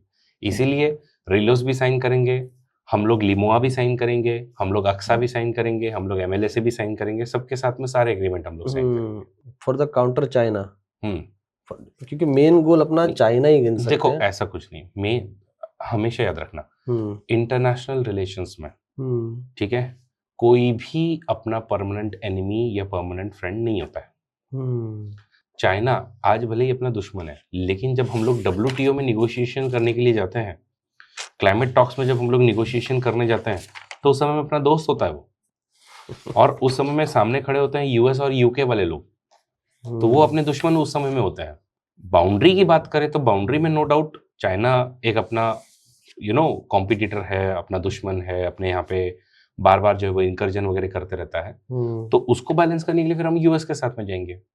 लेकिन सारी बात है ना, क्लाइमेट चेंज में दुश्मन अपने यूके और यूएस ही है, क्योंकि इन लोगों ने ऑलरेडी बहुत सारा CO2 का एमिशन कर दिया है। अब इन लोग बोल रहे तुम भी कम करो हम भी कम करते हैं। अरे भाई कैसे? फिर वो कॉमन बट डिफरेंशिएटेड रिस्पॉन्सिबिलिटी कैसे हुई? तुम लोगों ने ऑलरेडी बहुत सारा एमिशन कर दिया है, अब हम लोगों को भी तो, हमारे लोगों को अमीर तो बना दो। तुम्हारे सबका जीडीपी पर कैपिटा कितना है इनकम, हमारा कितना कम है। हमारा एनर्जी का कंजम्पशन आज भी कितना कम है। अपने यहाँ पे अभी भी लोड शेडिंग चल रही है।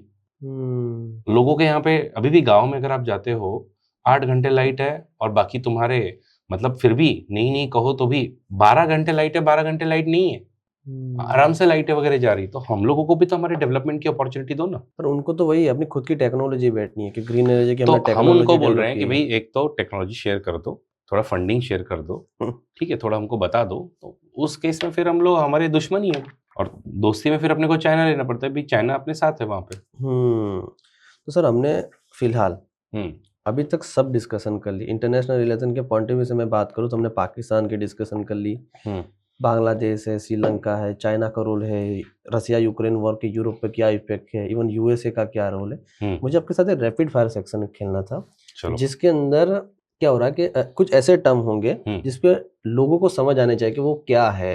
चलो छोटी छोटी डिस्क्लेमर आप उसे समझाते जाना। बिल्कुल बिल्कुल। पहला ये क्वेश्चन है कि यूनाइटेड नेशन रिलेवेंट है या हार्मफुल है? रिलेवेंट है या हार्मफुल है, आई थिंक ये क्वेश्चन रिफ्रेम होना चाहिए कि रिलेवेंट है या इररिलेवेंट है। तो यूनाइटेड नेशन जो है, अब कभी कभी कैसा होता है कि कोई एक आधी चीज आपको चाहिए ही होती है। आपके घर में भले ही आपकी दादाजी की नहीं चलती हो, आपके मम्मी की चलती हो, लेकिन वो ऐसा हेडमैन जो है वो आपको चाहिए ही होता है। उसी तरीके से यूनाइटेड नेशन भले ही ज़्यादा कुछ डिलीवर नहीं कर पाया है, लेकिन एक ऐसी संस्था हमेशा होनी चाहिए जो मल्टीलैटरल है, जहाँ पर सब लोग आकर के अपने इश्यूज डिस्कस करें। तो मेरे हिसाब से इसको मॉडिफाई करें तो ये ज़्यादा रेलिवेंट बन जाएगी। पर ये तो ये ना, जो 5 मेंबर है सिक्योरिटी काउंसिल के, वो तो वर्ल्ड वॉर 2 के विक्टर ही है ना। वो कोई जिनोसाइड रोक पा रहे, ना कोई वॉर रोक पा रहे, ना कोई इवन कोई रेजोल्यूशन भी ला रहे, वो इफेक्ट भी नहीं लगा रहे। देखो नो डाउट, मैंने कहा कि इसमें बहुत सारे मॉडिफिकेशन की जरूरत है। यूएन के चार्टर को मॉडिफाई करना पड़ेगा, यूनाइटेड नेशन सिक्योरिटी काउंसिल को मॉडिफाई करना पड़ेगा, यूनाइटेड नेशन जनरल असेंबली को मॉडिफाई करना पड़ेगा। इसमें ऑलरेडी ट्रस्टीशिप काउंसिल बनाया हुआ है जो भी किसी काम का नहीं है, उसको रिफॉर्म करना होगा। इनको स्टैंडिंग आर्मी देने की तरफ में काम करना होगा, इनको टैक्सेस देने की तरफ में काम करना होगा। तो रिफॉर्म के स्कोप बहुत है, रिफॉर्म करना है, लेकिन इसका ये मतलब नहीं बनता है कि इस ऑर्गेनाइजेशन को पूरी तरीके से आप छोड़ ही दो, खत्म ही कर दो। क्योंकि नहीं कहो तो भी UNFAO अच्छा काम कर रहा है, यूनेस्को अच्छा काम कर रहा है, UN से ही एसोसिएटेड WHO अच्छा काम कर रही है, IMF अच्छा काम कर रही है। तो ऐसा तो नहीं है ना कि पूरा काम जीरो ही है उनका। यही। तो अब दूसरे क्वेश्चन की तरफ चलते हैं। यूनाइटेड पर हमने काफी डिस्कशन की थी। ताइवान वॉर इनइविटेबल है? मैं आपको कहता हूँ अगले आई डोंट नो शायद से 10-1 साल में हम लोग शायद देख सकते हैं कि ताइवान के ऊपर में चाइना जरूर हमला करेगा। तो क्वाड का स्टेटस क्या होगा उस तरह?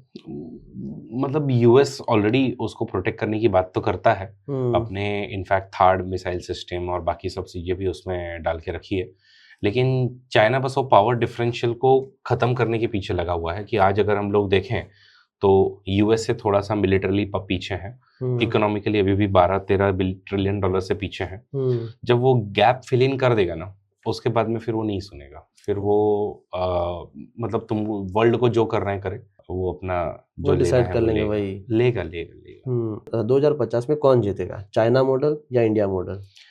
अगर इंडिया चाइना की तरह एक एनिमल स्पिरिट से इकोनॉमी की तरफ में काम करता है तो डेफिनेटली इंडिया मॉडल जीतेगा। रीजन उसके पीछे सिंपल है कि हम लोग एक डेमोक्रेटिक कंट्री है, सभी लोगों को सारी आज़ादियाँ हम लोगों ने दे करके रखी है। लेकिन इकोनॉमी में देखो, हमारे इवन वेदों में, हमारे शास्त्रों में कहा है कि धर्म अर्थ काम मोक्ष, ये 4 आपके पुरुषार्थ है। तो इसमें से आप जो है सिर्फ धर्म पर या कर्म पर आप लोग फोकस मत करते बैठो, आप लोगों को इवन अर्थ पर फोकस करना है। तो जब तक आप लोग पैसे पे फोकस नहीं करोगे तब तक नहीं बनने वाला। और सीधी सी बात है, अगर हम लोगों ने हमारे ही लोगों को पैसा नहीं दिलाया, हमने गरीबी अगर खत्म नहीं की, तो फिर कहीं ये हमारा जो डेमोग्राफिक डिविडेंड है ना, वो डेमोग्राफिक डिजास्टर ना बन जाए और फिर मतलब अनएम्प्लॉयमेंट और बाकी भी इतनी प्रॉब्लम्स हमारे सामने होगी कि आप पूछिए ही मत। मेरा तो कहना है कि 2050 में शायद से मैं तो हमेशा इंडिया को ही चीयर करूंगा, इंडियन हूं तो मैं चाहता हूं कि इंडिया जीते, लेकिन ऑब्वियसली अपने दुश्मन से भी कभी कभी सीख करके सीखें। ठीक है, तो उनको देखिए, उनसे इम्प्लीमेंट कीजिए बेस्ट पॉलिसीज, एआई में आगे बढ़िए, क्वांटम कंप्यूटिंग में आगे बढ़िए, तो हम लोग इनको डिफीट कर पाएंगे। अदरवाइज फिर मतलब सैडली चाइना जीत सकता है। तीसरा क्वेश्चन है, डायरेक्ट हम क्वेश्चन पे जाते हैं, crypto currency future of money है या नहीं? मतलब मेरे हिसाब से नहीं है। उसके पीछे रीजन सिंपल जो है वो ये है कि अभी तो कांट से कि फ्यूचर में क्या होगा, लेकिन उसके पीछे रीजन है कि उसको कोई बैकिंग नहीं है पीछे से, एक फिजिकल एसेट की कोई बैकिंग नहीं है।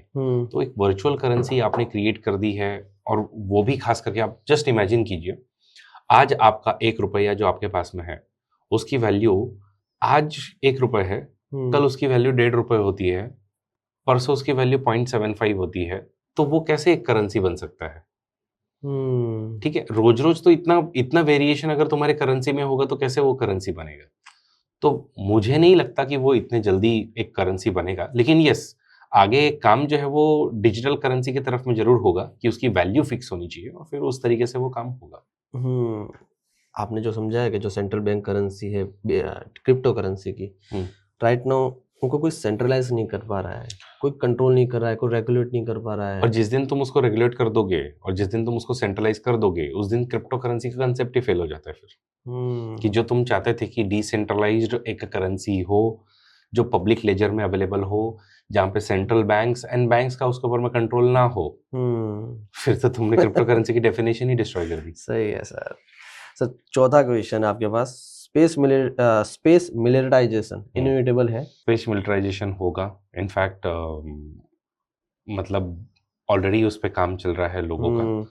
चाइना ने ऑलरेडी एक क्वांटम सैटेलाइट बना ली है, जिसमें क्वांटम कम्युनिकेशन के थ्रू उन लोग जो है वो कम्युनिकेशन करता है। आगे फ्यूचर में इवन यूएस ने अपनी खुद की स्पेस फोर्स वगैरह बनाई हुई है। ठीक है, तो फिर रशिया भी आजकल इसी तरीके से एंटी सैटेलाइट वेपन उनके पास भी है, इंडिया के पास भी है। इंडिया के पास भी तो होगा, स्पेस वेपनाइजेशन होगा, बिल्कुल होगा। क्या न्यूक्लियर आर्सेनल एक्सपेंशन होगा? वो तो देखो, बात ऐसी है कि न्यूक्लियर आर्सेनल लेने के पीछे जो रीजन है वो ये है कि कोई डोमिनेंट कंट्री उसको थ्रेटन ना करे। जैसे मैं सिंपल एग्जांपल देता हूँ नॉर्थ कोरिया का, और दूसरा एग्जांपल ले लो आप ईरान का। या अभी देखो, यूएस ने रिसेंटली ईरान के टेरिटरी के ऊपर में आक्रमण किया, अपने B2 बॉम्बर्स भेजे थे, उन्होंने उनकी बहुत सारी फैसिलिटीज जो है वो डिस्ट्रॉय की। नॉर्थ कोरिया में करके दिखाओ, नहीं कर पाओगे। क्यों? क्योंकि उन्होंने न्यूक्लियर आर्सेनल अब ले लिए हैं। बहुत सारी कंट्रीज ऐसी हैं जिसमें सूडान है, ठीक है, बाकी के भी बहुत सारे ऐसे नेशन हैं। तो इन लोगों का ऐसा मानना है कि भाई एक बार न्यूक्लियर वेपन ले लो तो एटलीस्ट मुझे कोई दूसरा कंट्री बुली नहीं करेगा। इराक में जिस तरीके से यूएस चले गया और सब खत्म कर दिया और थप्पड़ वप्पड़ मार करके आ गया, तो वैसे जो है वो कोई नहीं करे, इसलिए फिर कुछ कुछ कंट्रीज इसके पीछे भागते रहेंगे हमेशा। लेकिन न्यूक्लियर वेपन के थ्रेट्स भी उतनी ही, पूरी ह्यूमैनिटी डिस्ट्रॉय हो सकती है। ये और लास्ट क्वेश्चन मेरा है, या वर्ल्ड वॉर 3 या multipolar transition? Better to go for multipolar world transition. World war 3 को अवॉइड करो, वॉर हमेशा एक्सपेंसिव होते हैं और किसी के लिए अच्छे नहीं होते, किसी के लिए।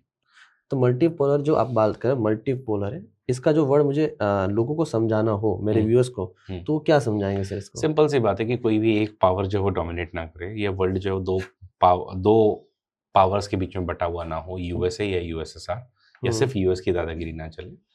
कभी ये समझाए, कभी वो समझाए, कभी वो, तो ऐसे मल्टीपल पोल्स अगर होंगे पावर के सेंटर्स, जैसे मल्टीपल ग्रुप होंगे पावर डोमिनेटेड के, तो थोड़ा सा वर्ल्ड जो है बेटर चलता है। लेकिन अगेन उसमें भी प्रोज एंड कॉन्स बहुत सारे आईआर के थ्योरीज में दिए जाते हैं।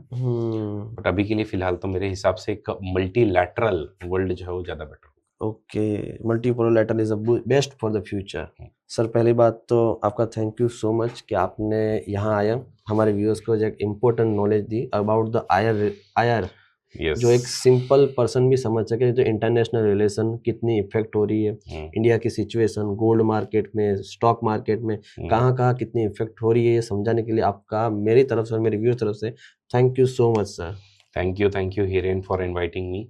और जितने भी यहाँ पर दर्शक हैं, मैं आप सबको सजेस्ट करूँगा कि हिरेन बहुत अच्छा, मेरा ही स्टूडेंट है, बहुत अच्छे पॉडकास्ट बना रहा है। इनफैक्ट आप अगर थोड़ी बहुत भी गुजराती समझते हो तो इनका चैनल चेकआउट कीजिए, विचार केंद्र। विचार केंद्र। तो उसमें बहुत अच्छे-अच्छे शानदार पॉडकास्ट इन्होंने जो वो करवाए हुए हैं, और इस चैनल को लाइक कीजिएगा, सब्सक्राइब कीजिएगा और शेयर भी ज़रूर कीजिएगा। And thank you so much for watching this.